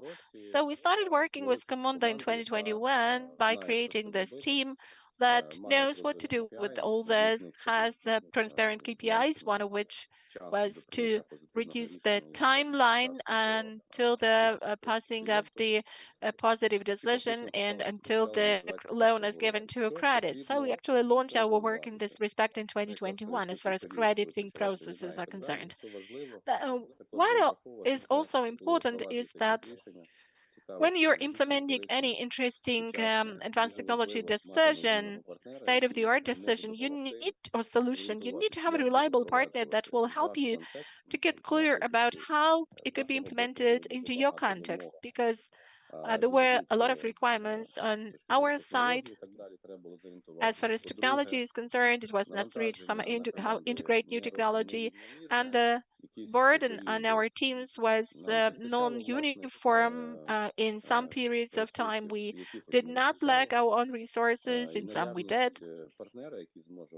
And availability of a good and reliable partner that could be helpful and who could give some resources to you actually helped us go through those load peaks. And at some point in time, we also understood that we should move to the new Camunda 8 version, and it's clear that the plan already was that all the customers were waiting for us to get their product as soon as possible. And here again, it appeared that we needed to adjust our version because the initial assessment of the resources necessary for integration was the one that showed very high amounts of resources. But partners came in handy. They helped us, and we did it twice quicker than it was mentioned in our preliminary estimates. So that their help was really something we are grateful to them for. As for now, we already have several processes in play. I will not speak about them in detail because we will have another presentation, a representative of that united team, the director for development and crediting of legal entities, SMEs, and corporate businesses. That will be Anna. And I will just tell about the lessons learned from our experience. Well, first of all, technologies are a great thing, cool thing, but nevertheless, it's very important that the owner of the business processes is a businessman, a business entity having its own vision regarding what he wants to achieve, having some influence on all the other stakeholders and all the other functions that are engaged in that process. In our case, if we speak about the functions, these are credit team, risk management team, back office, collection team in a way. And each of those units is trying to do its best, and they think that they are really perfect, but it doesn't go together. It doesn't fit well because this process from the client's point of view looks really awkward. Therefore, creation of such a team is going to be one of the criteria of your implementation success. And secondly, let me once again mention that we were assisted by our partners. They helped us to get clear in some points in time when we were a bit at a loss because we didn't have sufficient amounts of own resources and the procedure seemed to be too long.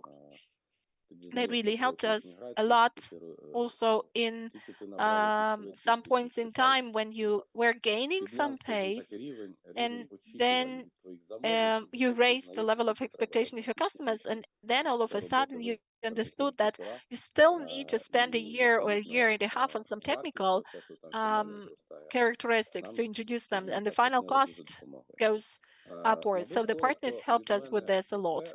So that's all for me, and I think that Anna will tell you more in detail about the whole process and different stages of it. But suppose you have any questions, I will be happy to take them. Please raise your hands. Suppose you have questions. No questions offline, no questions online. Thank you, Andriy. There are no questions for you. You have shown a very good case to illustrate how Camunda becomes an element of growth. And our next speaker, as mentioned by Andriy, is also from Ukrsibbank, Anna Ivanova, the leader of the corporate leading team at Ukrsibbank. We have already gone together with Anna to many conferences, and we have a lot to share. But today she will speak about the strategy of development of the crediting processes in bank, and she will tell you how implementation of Camunda helps optimize your work. Hello to everyone. I'm really happy to be staying together with you, together with Andriy, and together with our team that we have on behalf of the bank. We are building on credit processes, and I hope that our experience will really come in handy for you, and that finally you will get the questions and you will enrich your knowledge, and probably this will motivate you to pass some decisions or to generate some interesting ideas. Victor, where do I click? Я представляю тут Укрсибанк. Укрсибанк це So I represent Ukrsibbank, which is an international bank. In Ukraine, it's a universal one because it works within three business lines, PF, retail, and corporate. And we have BNP Paribas, our stakeholders, which is one of the largest financial groups of Europe, and the EBRD. Just a couple of words about myself. My work experience is 17 years, and almost all the time I was engaged in the crediting process. I wanted actually to work in the IT, but it so happened that I just missed the day of the exam, and therefore I started studying finance. So for 2 years ago, I joined the Tribe team, which actually combines business and IT. So as far as my background is concerned, I need to say that I was involved in different phases of the crediting process, and my roles were different. I dealt with engagement of clients, starting with the Chernihiv branch and ending up in large corporate clients with high requirements. I also did financial analysis. I was a member of the crediting committee. I was a secretary of the crediting committee. I also used to manage the unit dealing with overdue debts of corporate clients, and I also had some other roles. And at every stage, I always was eager to achieve some improvements. It always seemed to me that I can improve the work, and I always had some claims to those people engaged in the process together with me, either before me or after that. It seemed to me that if we take joint effort, everything is going to be perfect. But for some reason, when I worked in each of those roles, I improved the work of my unit or myself, but in general, the process was not improved as a result of that, and that was my dream. And if you really dream a lot and you do something to make a dream come true, then you can get to the role which you have been dreaming of. And now I'm the tribe leader, crediting for legal entities. That's my mandate, and the main task of our unit, of our team, in fact, is to improve crediting processes and development of crediting in banks. We're launching new credit products, we're optimizing the ones that we already have, and we are also establishing the sub-processes for crediting that we have in the bank. What are we going to discuss with you today? My presentation will consist of several blocks.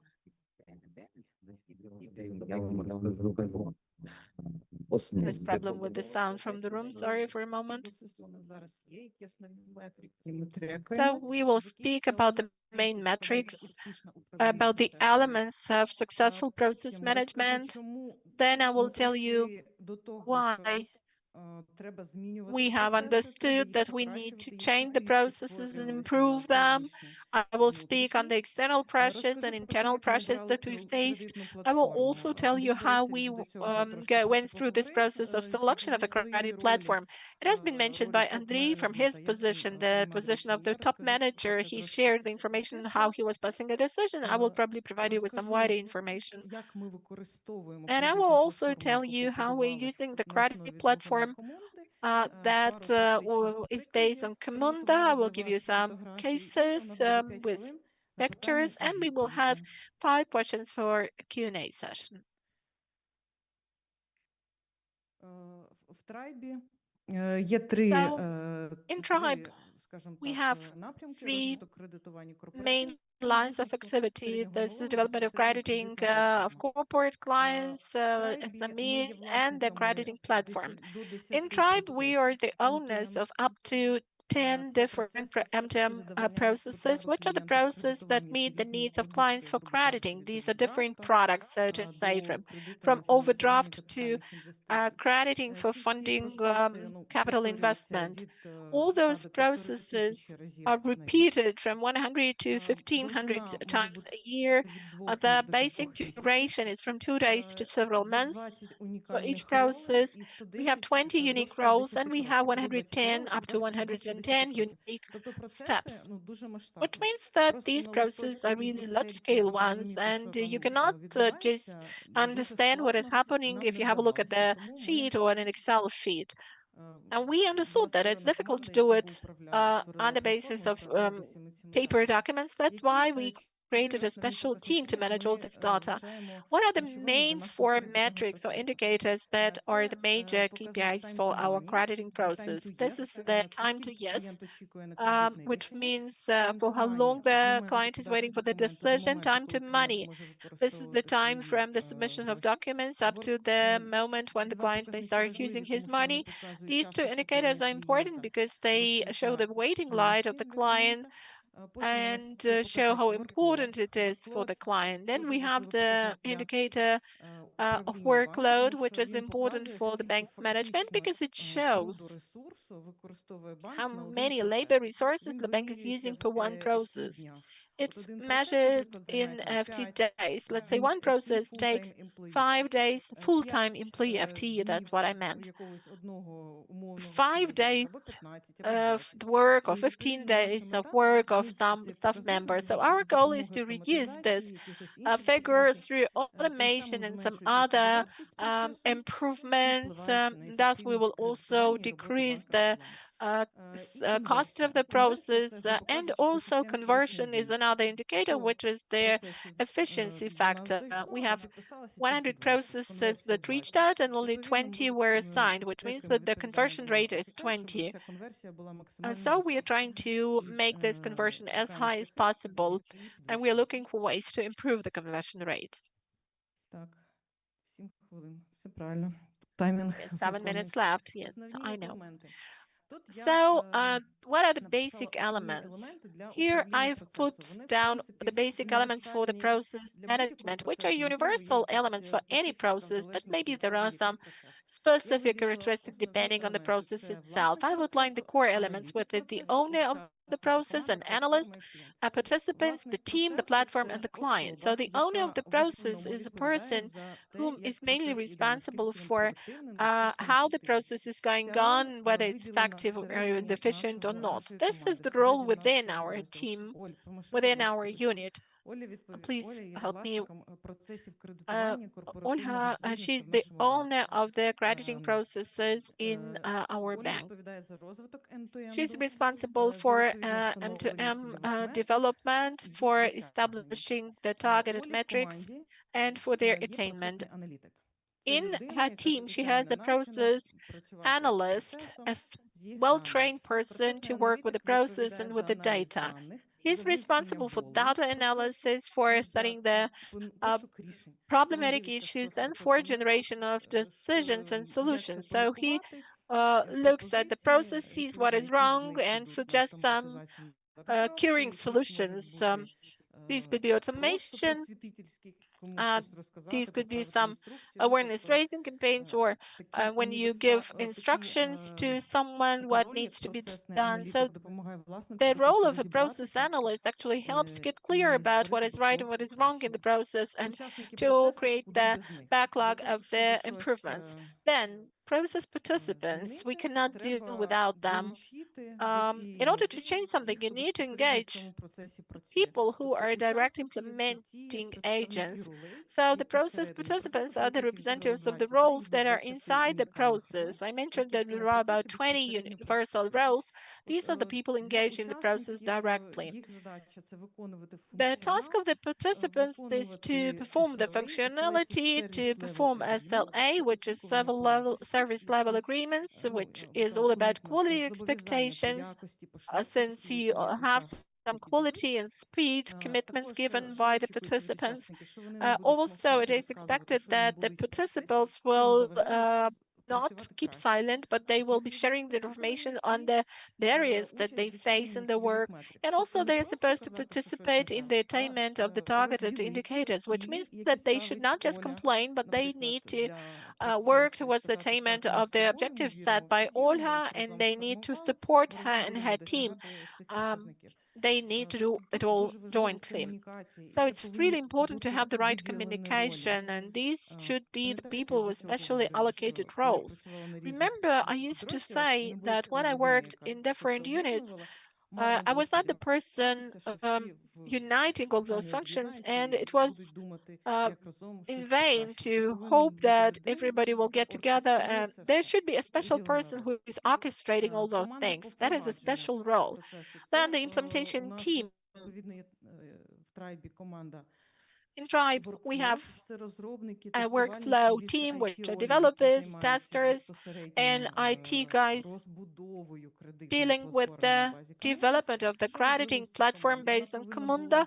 And it's important that this team needs to be agile, quick, autonomous, and they need to have an ongoing contact with the participants and the owner of the process. Well, as far as the platform is concerned, I will share some more detailed information, but as Andriy has mentioned, the platform should be compliant. It should be adaptive to changes, should be user-friendly, and as our IT architect has mentioned, it should be forecastable. We need to understand what happens if simultaneously 1,000 processes start in one day. And the client is also an important element of the optimization process. Our client should be demanding, but he should be ready to give feedback, to communicate, because all the other things that we do are done for us to attract clients and for the clients to stay with us. They need to share the information about their problems, and we need to solve those problems. If you don't communicate with the client, you will never improve the process. So that's an important element. Let's go over to changes. So our bank is being regulated by the National Bank of Ukraine. That's why a lot of prerequisites for changes are created by the regulator. Also, our competitors are always demanding and invent something new. We need to keep pace, not to lag behind them. We need to be fit, so to say. The market is changing, which creates new requirements. The opportunities change in the market. There is open banking to be launched. There is the bureaucratic histories, open data, open registers. This is something that is appearing and you cannot ignore it. You should be using the data. You should be inventing some tools that improve your work with them. So you cannot neglect, you cannot ignore this. You should be right on the track and start using the data whenever it appears. AI has been mentioned a lot, so I will not speak on that. And as far as external factors are concerned, I should also mention that we need to work on our speed and to improve the rates here. And we need to work on the customer behavior change, because now clients are no longer willing to come to your office. They want to work through online banking, and we need to adjust. Then internal factors, time to market, which is all about how quickly we can introduce changes. We have even the tracking system in the bank to check time to market. And crediting growth. For the bank to keep afloat, you need to have a good credit portfolio, a large quality one, profitable, high quality one. And with this in view, we need to improve our crediting process. Also, we need to unite our effort and the effort of all the participants. And suppose for risks, it is important not to have any overdue risks, to have any delays. For the manager, it's important to have a quick process. An analyst wants to have a nice application. So we need to unite all of them and tell them what is important in all this, and therefore they will move in one and the same direction. What about the problems that we are facing? Lack of transparency.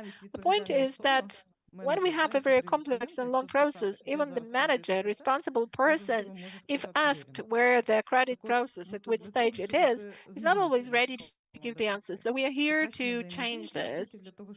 Also, we need to work on the improvement of the interaction between the participants, for everyone to be thinking not just about the result, but the result of the whole team. And one of the factors is also scaling. It's important to launch new products very quickly, to reuse what is available. What about the new crediting platform? If we take retail, that is the largest unit in our bank. It used to use the old, or rather even outdated platform, and in 2011, it was not possible to even upgrade it. And then the bank started thinking that probably we need to find a new credit platform, and into the summer of 2021, we conducted the meeting of the internal crediting committee, and there were 5 options, and there was a voting process. Camunda was selected as a driving engine based on which we will try to build on our internal credit platform. Then half a year later,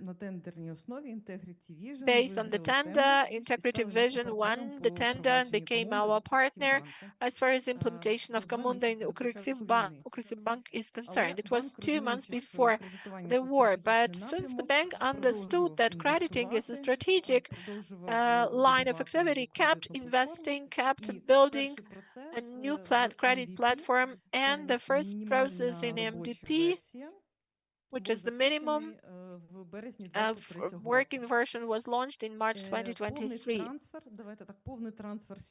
And complete transfer of all the processes will take place in the first or second quarter of 2026, which means that for us to bring all our crediting processes in conformity, we will need all in all 3 years. That's what we now know. So the first process will took place actually a year and a half after the decision was taken. This is the information for you if you're interested in how quick the process is.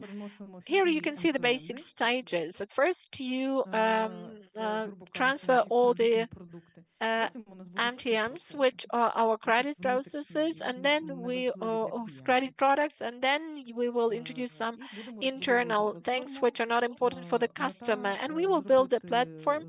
Our goal is to use the platform to improve all the processes, not only MTMs. And what has Camunda provided us with?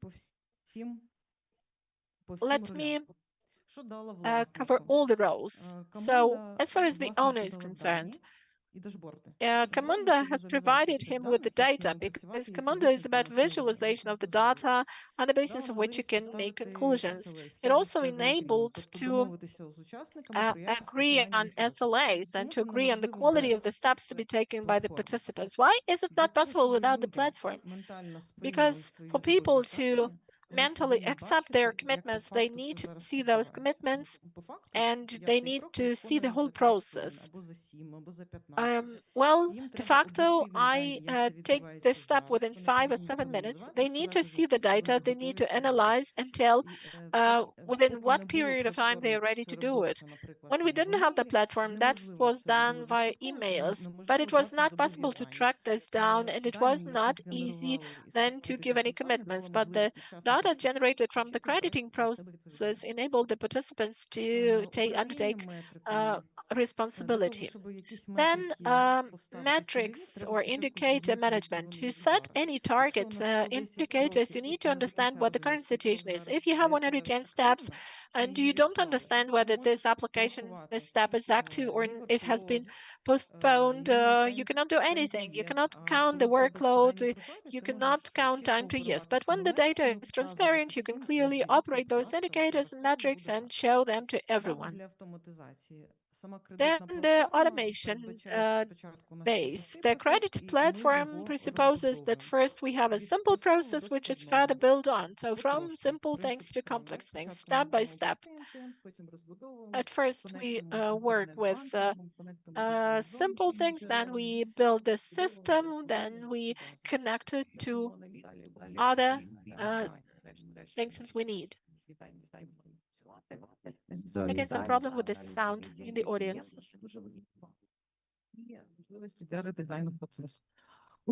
And then you have some possibilities for redesigning the process. For participants, we used to have 5 different systems people worked with. We had 2 different platforms for one for decision making, one for the implementation. Then we also had a platform via which we connected to Paris. And well, it was from 40 or to 80% of the process reached the people through emails. But now our goal is to introduce all the steps into Camunda for us to be able to track. And the participants will find it convenient because they will know what their current state of the arts is. What else has been provided by Camunda to participants. We automated the manual processes, and here I can give you an example. A protocol. How did we prepare a protocol? It was just a Word file. A person entered the bank system, had a look at the data available in the protocol. Then the data actually looked for the data in the system, moved the data to their Word file, then it was printed out, scanned manually, and sent via email to everyone. It was awful. But now you develop an application, an inquiry, then automatically you get this protocol.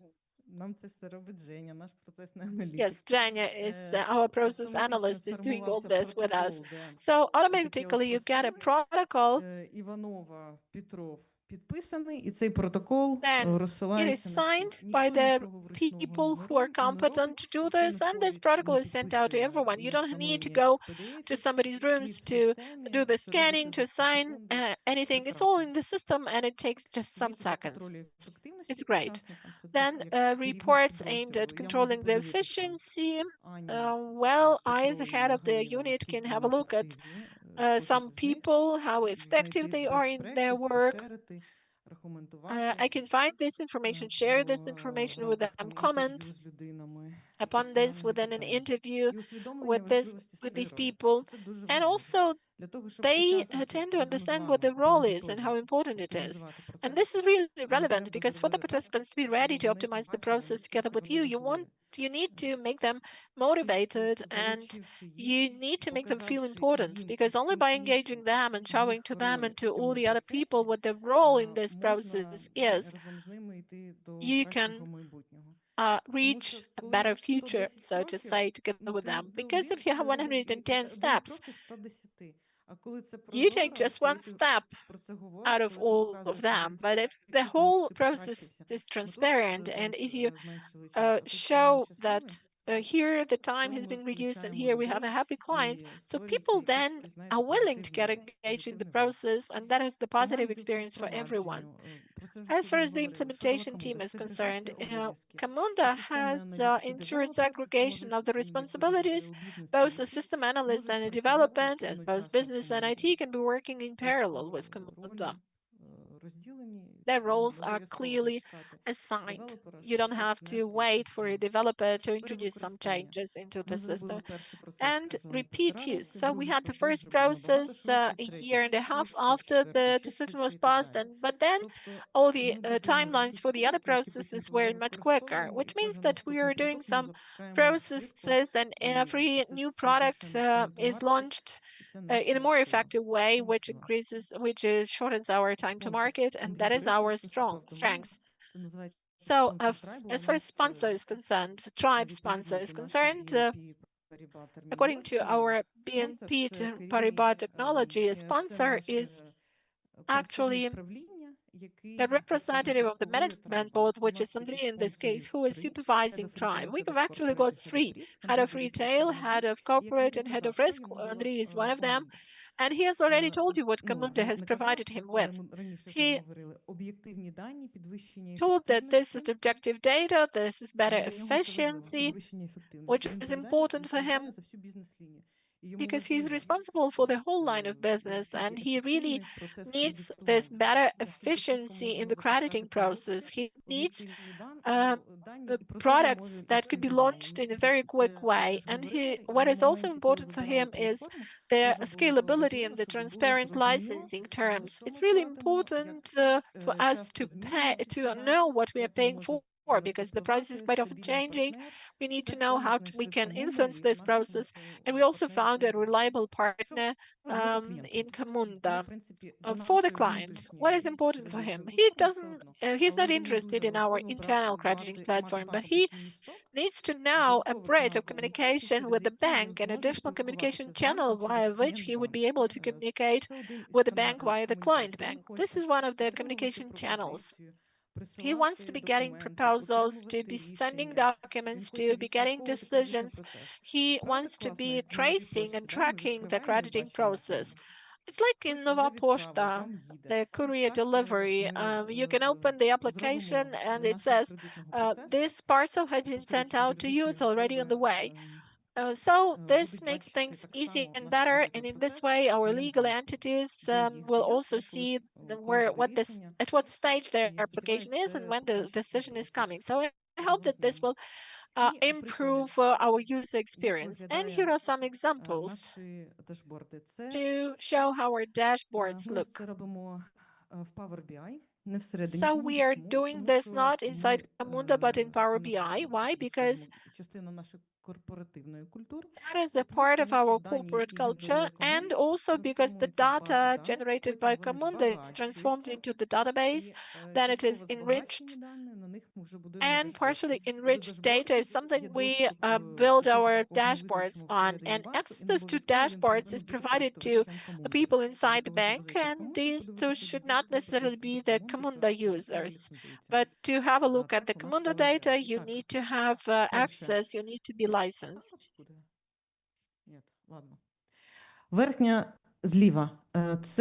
So at the top, to the left, you can see the time. This is our workload. So how long the process takes in the breakdown of the roles. You can see that manager of the client, it's 69 hours.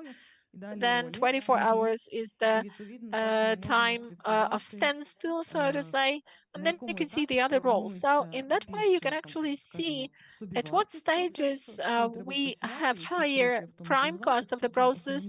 We see where the improvements are required, in what roles. To the right, on top, you have the number of applications and our time to yes. If we have a look at it, you can see that there is a trend towards reduced time to yes. We used to have 20 or 23 days, but over the recent months, we can see a stable rate, which is reduced. And over the recent months, it has been 4 days, which is very good. We do analysis of the process on the basis of this data, which is changing, and time to yes is also tracked at the higher level. And downwards, you have specific steps. I mentioned that there are up to 110 steps. Some of them are filtered here from the largest to the smallest, and you can see what steps take more time. This is the level of work of the process analyst, whose role is to answer additional questions. This is also the role of the manager. So we do analysis, we see what takes too much time, what could be improved. We use checklists, we reduce the set of documents, and so on. And here are our recommendations. So what will you need to improve your processes? You will need to have an allocated team. You cannot expect that the people staying in different roles will just independently decide that they will improve something. No, there should be an allocated team because somebody needs to orchestrate this process. The experience that we got together with Camunda and Integrity Vision also came in helpful. That is something that you need. Also, BNP Paribas has a good agile and BPM culture, which helped us a lot. Also, I need to speak about the roles of the people who now work in the Tribe team. They used to hold different roles, but they were retrained and they are well prepared to work with their previous background holding new roles. And also what helped us was the introduction of the process model. The process model is the list of processes with their owners, analysts, metrics, identification of all the processes. And what else do we recommend for you to start? If you want to optimize your processes, please develop the strategy, optimize the key processes, choose an agile and compliant IT asset, identify the metrics that you will be tracking, develop the required expertise, and ensure transparency at all the stages and develop the culture of change. Thank you. I hope I am within my time. I don't know whether we have some time for the Q&A session. Yes, we do. So if you have any questions, please raise your hands. Good afternoon, I'm Ruslan, and I represent the tech company.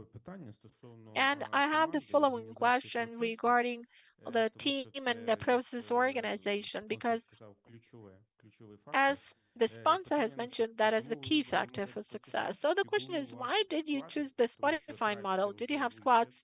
Because Stripe is already higher, much higher, in terms of team architecture, and the logic is a little bit different.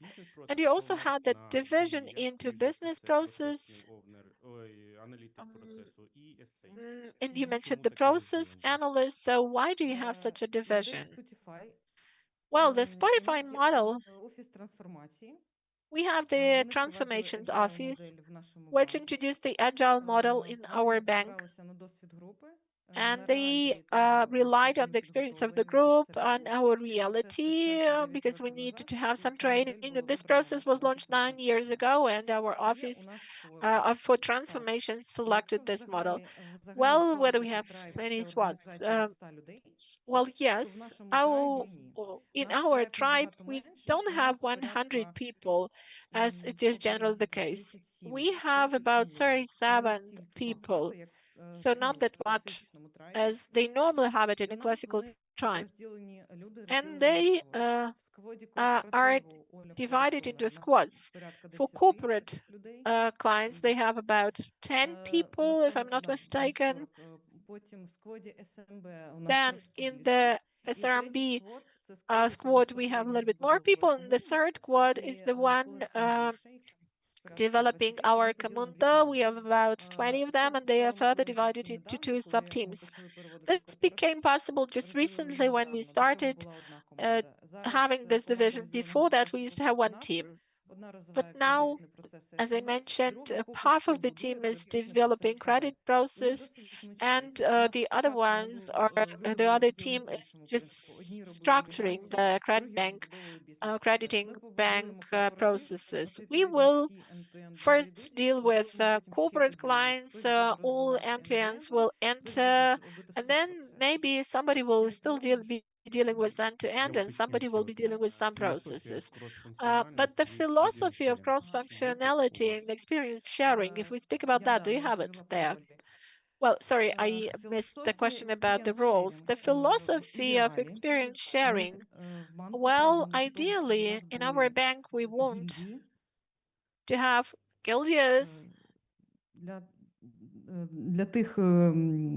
for those people who are not experts in this topic. Let me explain. Suppose we will have process analysts, and there will be a guildium of process analysts. We have 7 tribes, and there will be a guildium of process analysts that will include all the process analysts of all the tribes. Also, we have the HR level. We don't have it yet, but that's what we want to introduce besides the guilds. In the tribe, we already have the chapters of system analysts. We have Camunda, and we also have SAP. Працюючий системний аналітик об'єднує навколо себе як експерт, is when one system analyst unites other system analysts around him as a mentor, or inside the tribe, they are sharing the expertise. So at that level, we have part of our roles. That's not for everyone. And what about the artifacts? All teams work with some artifacts, and there are some artifacts that that you need for organizing the work, but there are also input artifacts, which are documents. So, from your experience, did you have it? Because you have actually inherited the approaches from your group. So, did they give you any templates? Did you have at the beginning the templates that enabled your analysts to build the documents in the right way? Because everything needs to be documented. So did you have such templates given at the beginning, and how did you generally work with it, and how do you work with it? Well, recently we have had a meeting of our team where we were talking about the testing process and about the tracking procedure. At the level of the bank, we do have a document to say in what cases testing is obligatory, in what format it should be conducted and in what format it should be stored. So we do have, but I'm not sure that we are consistent in this. You know, we're still in the making. In spite of the fact that Tribal was created when we selected the platform in 2021, I still think that we are still in the making. Again, some issues with the sound. Темплетів, яких ми дотрималися. Але зараз аудит пройде. Now we will have audit, we have due diligence, and I think that after that we will get the templates. Thank you, you have answered the question, but that was the question with the asterisk because Agile is not about documents. Well, yes, but Agile is not about documents, but anyway, everything should be well documented in the bank, unfortunately. So even if we want to do something very quickly and we truly believe that we can do it, well, we have a QR code and business review, and everything that we do has to be booked a quarter ahead. So it's not a sprint. This is a marathon. You do not do it within 2 weeks. We do the planning for 1 quarter ahead. Any other questions? Thank you. Добрий день, мене звати Олег, Hi, Банк Південний. I'm Oleg from Bank Pivdenny. На вашій презентації були So in your presentation, основні метрики і there were some key indicators and metrics, and they were mainly продуктивність, коли простой і коли about час роботи.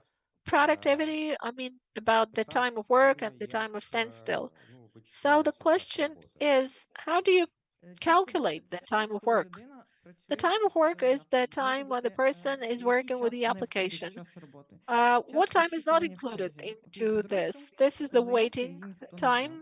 Like there is an application and nobody has yet accepted the application. Then the period the person is not working, let's say an air alarm. The person has to press the button showing that the task is postponed because he has a priority, another priority task. And then so those 2 periods are not included into working hours.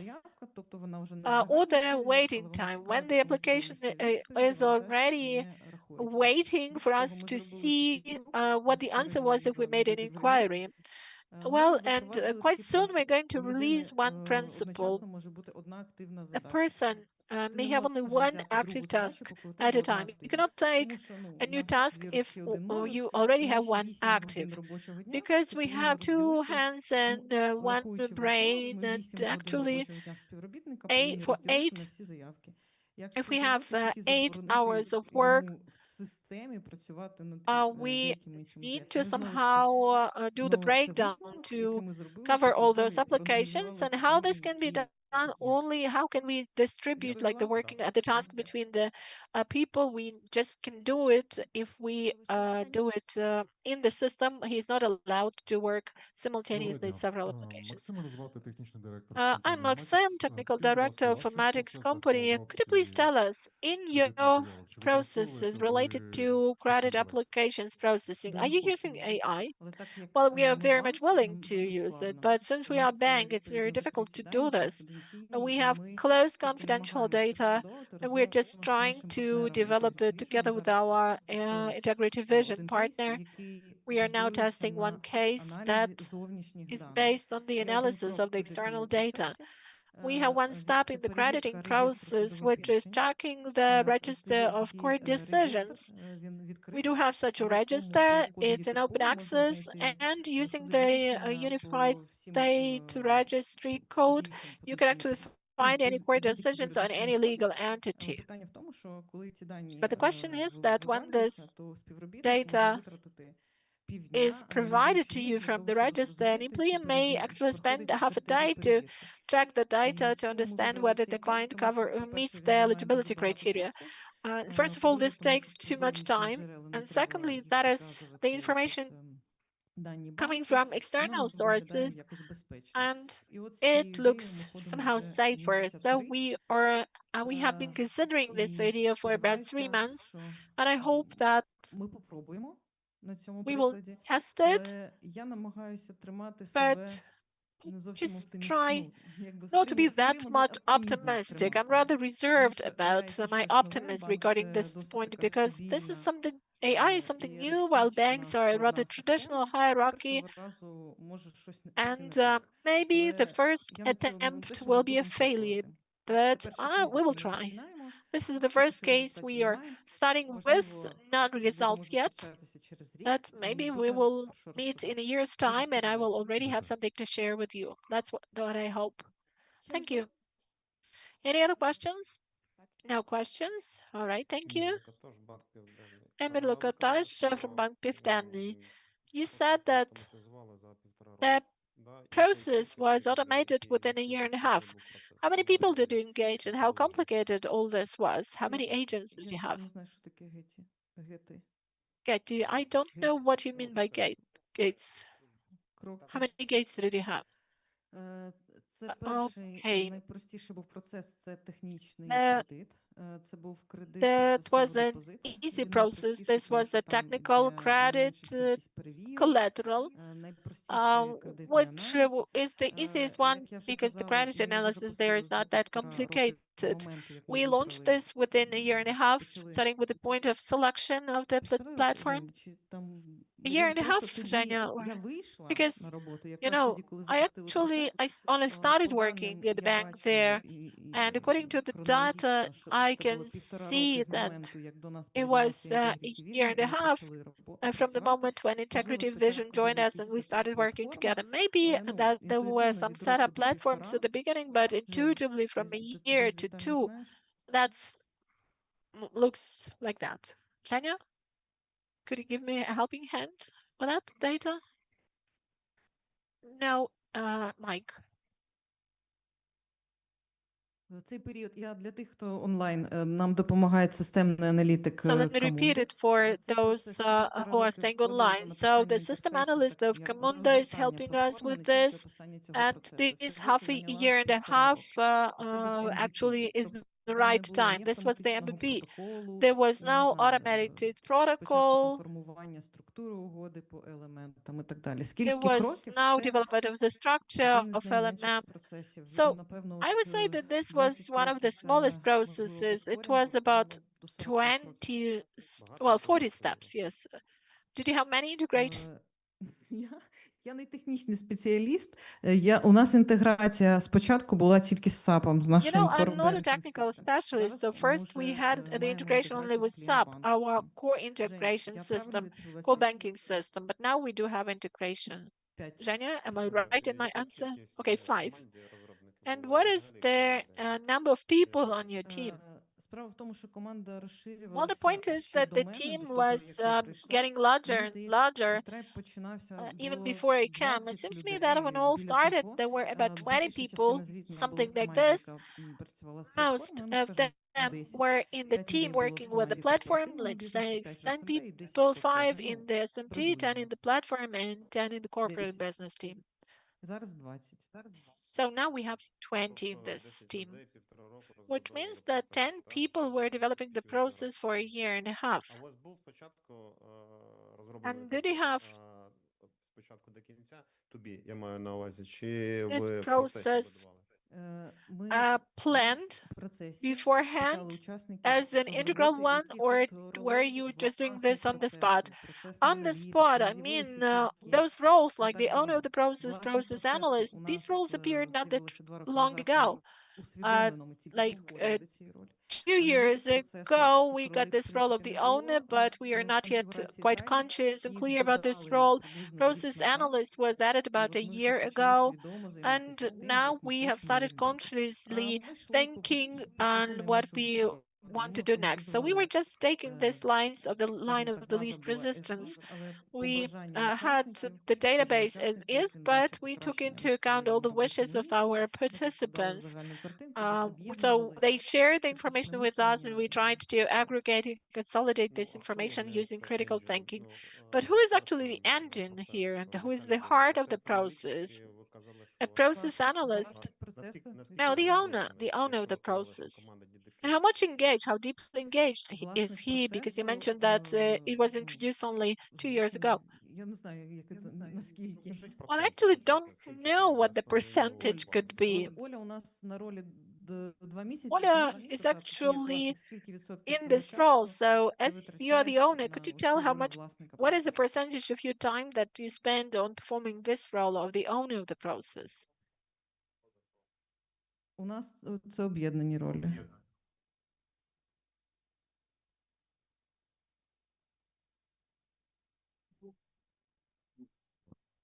Зрозуміло. Дякую. І вам дякую за питання. Чи є у нас ще питання? Unfortunately, there was no mic, so the answer was not heard. Thank you for the question. Мені було приємно поділитися досвідом і відповісти. So it was a pleasure for me to share my experiences, to answer questions. I hope that I've inspired you or have motivated you to generate some new ideas. Thank you for your attention. Thank you, Anna. Your story is a great example of how technology can help build the right strategies and achieve the goals. Our next speaker is Mikhailo Ovcharenko, IT Director of Customer Service Development and Accounts at Raiffeisen Bank. Mikhailo, you have the floor. Thank you. It's a pleasure for me to be staying here. Let me check how it works. Yes, it works. Seems to be working. Once I was the head of the testing development unit. That's why I always check at the beginning whether it works or no. So just a couple of words about myself. I worked for 24 years in Aval, and now I work in Reiffeisen Bank. But I see a lot of familiar faces and some faces not familiar. So I'm Mikhailo Ovcharenko, and I started my career in Raif as the engineer. Then I was the head of the Department of Infrastructure. Then I dealt with testing development. And before the 15th of August of this year, I headed the Customs and Account Service, and now I'm or department, and now I'm responsible for the accounts at Reiffeisen Bank. So this is a new direction for me, which means some development. So what are we going to discuss today?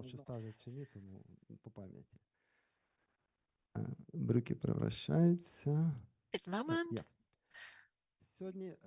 So I will share the experience that we got over the period starting with 2017, if I'm not mistaken, while working with Camunda. I started as the owner of the resources who was allocating developers and testers. Then I continued as the owner of some processes, of which there are many, but I will share the information only about some of them.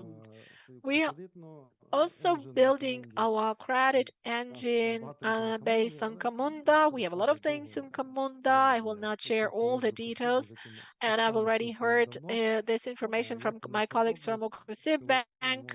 You have also heard how they are doing so. I will not repeat the same information, just changing the colors and the slides. It would be pointless. So I think that you have heard about our bank. It has 300 branches, a lot of clients. 5 different windows were mentioned, but in our branch we have 13 different windows, different programs through service clients and processes. At least that's what we used to have. Maybe now there are fewer of them, but still quite a lot. And definitely we've faced the problem of having too much manual work, which incurs some mistakes and delays, and that is a challenge. And again, we have competitors like Monobank, Privatbank, which are also powerful, and we want to have everything done very quickly. But if you have 13 windows, that's not very quickly, because you have to switch from one to the other. There is also a need for quick replication or scaling up. And if you need to work with 3 different systems, it's not easy to scale up very quickly, and the expectations of clients are not met. That's why our goal was the same in the previous example, to create a flexible ecosystem that would enable us to quickly change and launch new business processes that would be integrated with the whole bank infrastructure. Ideally, this could be done via API, but well, there were a lot of problems, but now the integration is there, so it's much easier. We selected Camunda after we had market analysis, had done market analysis, and that was for the following reasons. As in the case with our colleagues from Ukrsibbank, we have the Raiffeisen Bank International that one day selected BPM and they selected Camunda.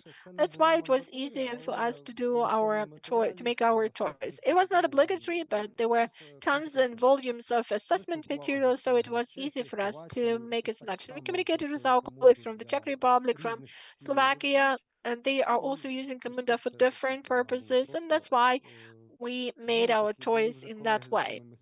Again, there were some colleagues with whom we worked within other projects of integrity vision, and at the beginning they really helped us a lot, and well, in fact, they are also helping us now. And here you can see the marketing things that you've heard from the vendor. These are like quick integration, flexibility, process construction in BPMN. It's important because all this is about automation. It's all about control and monitoring. If you automate things, it's much easier for you to work. No sound. Sorry.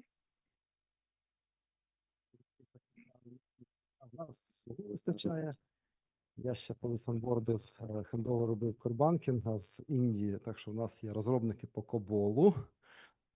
We include COBOL developers. We have some cooperation with them, so I'm mentioning the organizations that we have involved. Camunda is good because it's all integrated. They are collecting the product, but and in particular, we like the flexibility of the system. It's very easy, it's very user-friendly, and some of our clients are not happy if in some processes we don't use Camunda.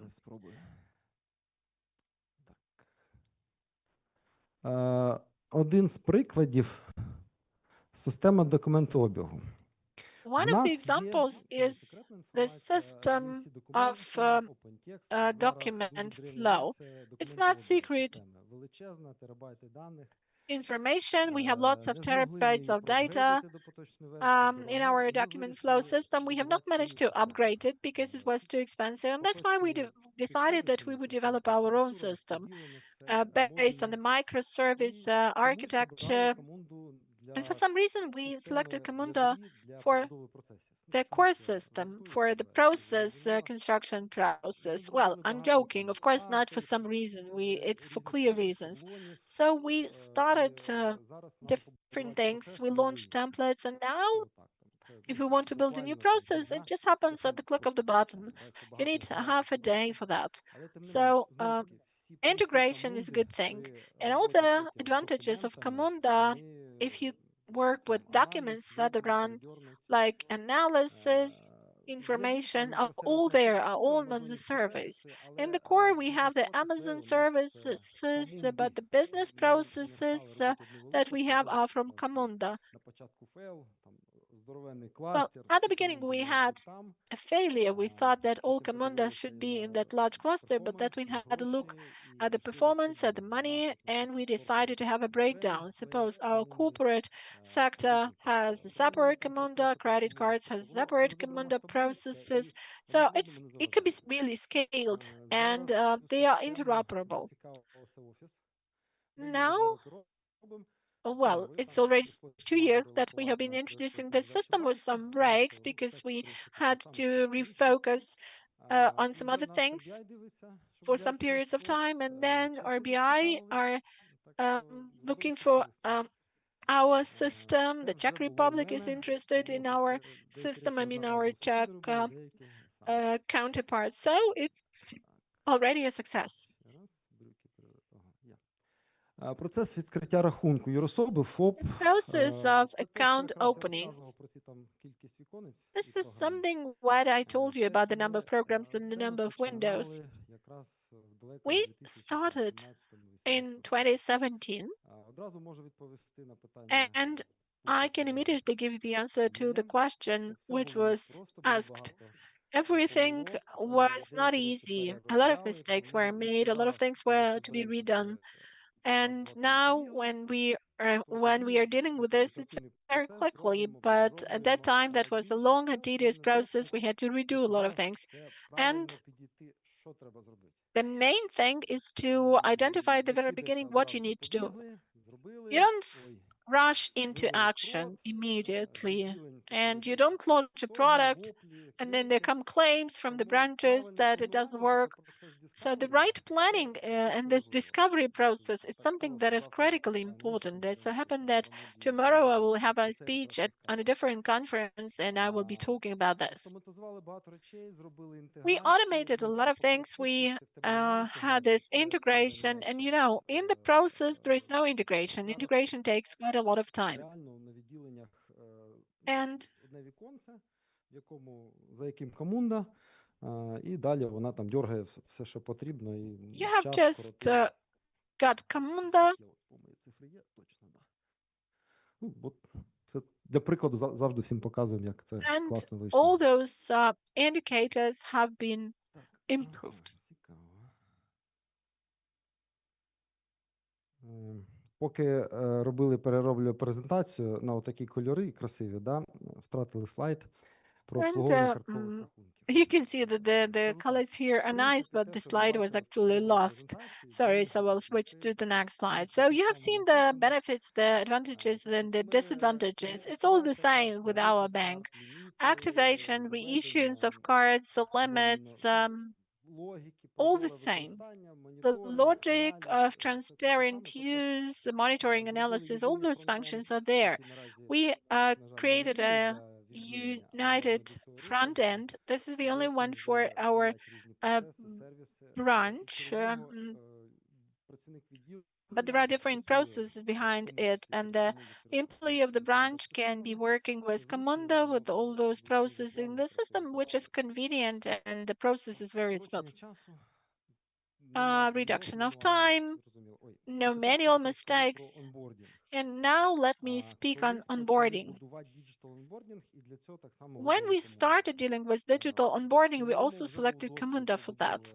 In general, we already had the experience of working with cards. We did have the experience of bringing new clients, sole proprietors, and we did this very quickly. Well, we needed to redevelop some APIs and to do integration, but anyway, we did it. But do you know what our mistake was? The process was overcomplicated. If you have a look at the screen where you see the diagram of this process, you cannot have it within one slide, one sheet. It's overcomplicated. So we started thinking about the optimization, and one of my recommendations would run as follows. Please do revise everything on regular basis based on the results of analysis and see if something is overcomplicated, try to simplify it immediately, to break it down into components. But we got all the benefits nevertheless. And now when we need to add some compliance check, we because we have a lot of checks from the National Bank and other institutions, it's not a problem. We don't have to redo completely the whole hard code. We just take it, the documents are there. There is the same developer, another developer who comes and introduces the change, and there is complete support because you can see at what stage of the process the barrier is.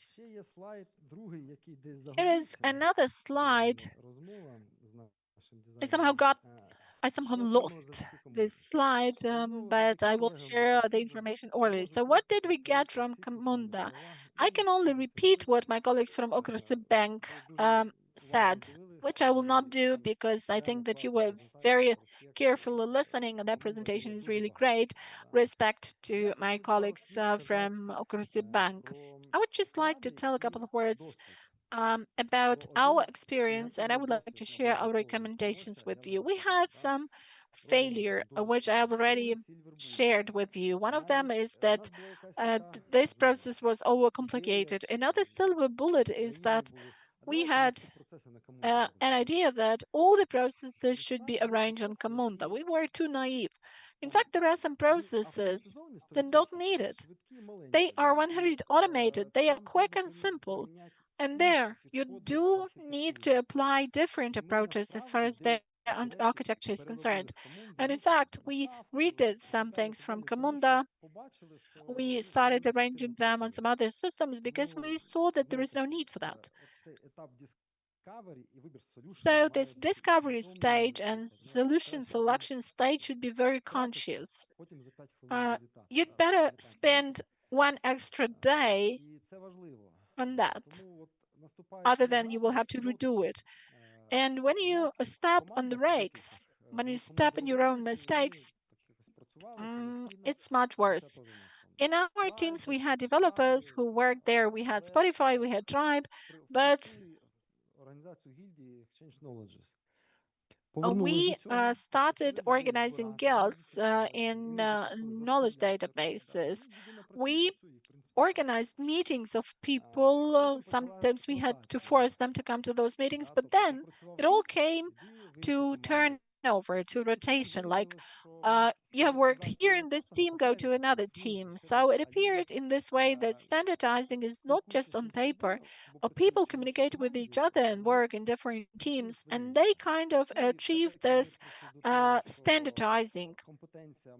And finally, we also identified that the competence should be there, but you also need to have a gulf of fresh air from time to time. That's why we always have several people coming from our Panda for the Integrity Vision company, and they bring in this gulf of fresh air. So these are my recommendations. These are very simple pieces of advice. Do analyze things, hold this discovery stage, think how you want to do things and to arrange things before you do them, plan it as a whole process, then select Camunda for the orchestration of complex processes, and also choose Camunda for cases where they are not complex, because if you have complex processes, it's with simple processes, I mean, it's easier to use other platforms. So don't use Camunda for simple processes, and engage experienced experts. Probably Integrity Vision is the only one who is an experienced expert team in the market of Ukraine, but you could be looking for other experts who are also available somewhere in the markets. I think that the team is the most important thing, and I always understood that the right people in your team would bring the right results. So it's all about their professionalism and it's all about their knowledge. I like the book, The Speed of Trust, which says that there is a tree and there is a root and a crown. So there is a person and there is the knowledge and professionalism of the person. And in total, this is the person, the expert, who could be very much helpful to you. I understand everybody wants to go to the reception, but suppose you have any questions, just raise your hands. Thank you for the presentation. I would ask you a more practical thing. So we are about to transfer some other things than NCM. I've heard that we need to transfer some complicated processes there, but maybe you could provide more detailed information regarding what specifically we could transfer, like the processes generating data that is further using Camunda, or what kind of processes are worth transferring. So from the practical side, what are we looking for? What do we need to transfer? Well, from my own experience, I can tell you that all the processes of document flow, we have in the old system about 150 of them, are the processes where people work with documents and the document just changes its status. That is also always definitely for Camunda.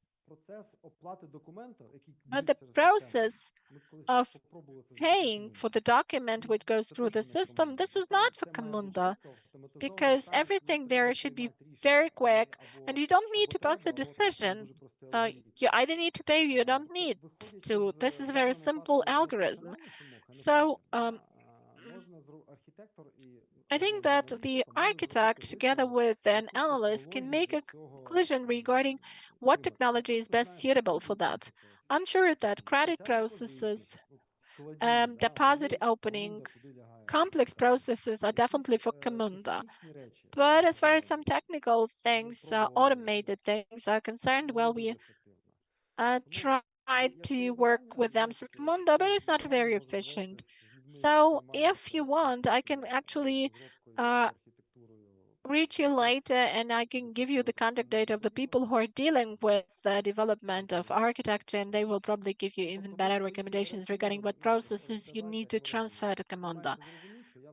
You need just to feel this. And you have to understand that I'm the manager. I'm actually the head of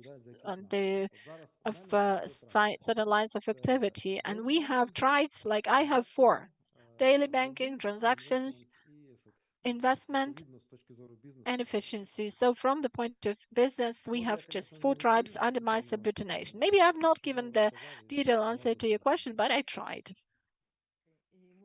I did my best. Okay? You know how to find me, and really, I can share the contact data of the people who will be more helpful in this respect. Any other questions from the room? No questions. Thank you for your presentation. So, colleagues, before we go to the reception, I would ask you to applaud to Mihailo. Please scan the QR code and you may leave your feedback and comments about the speeches of our highly distinguished speakers today. That will really help us to improve our further future events.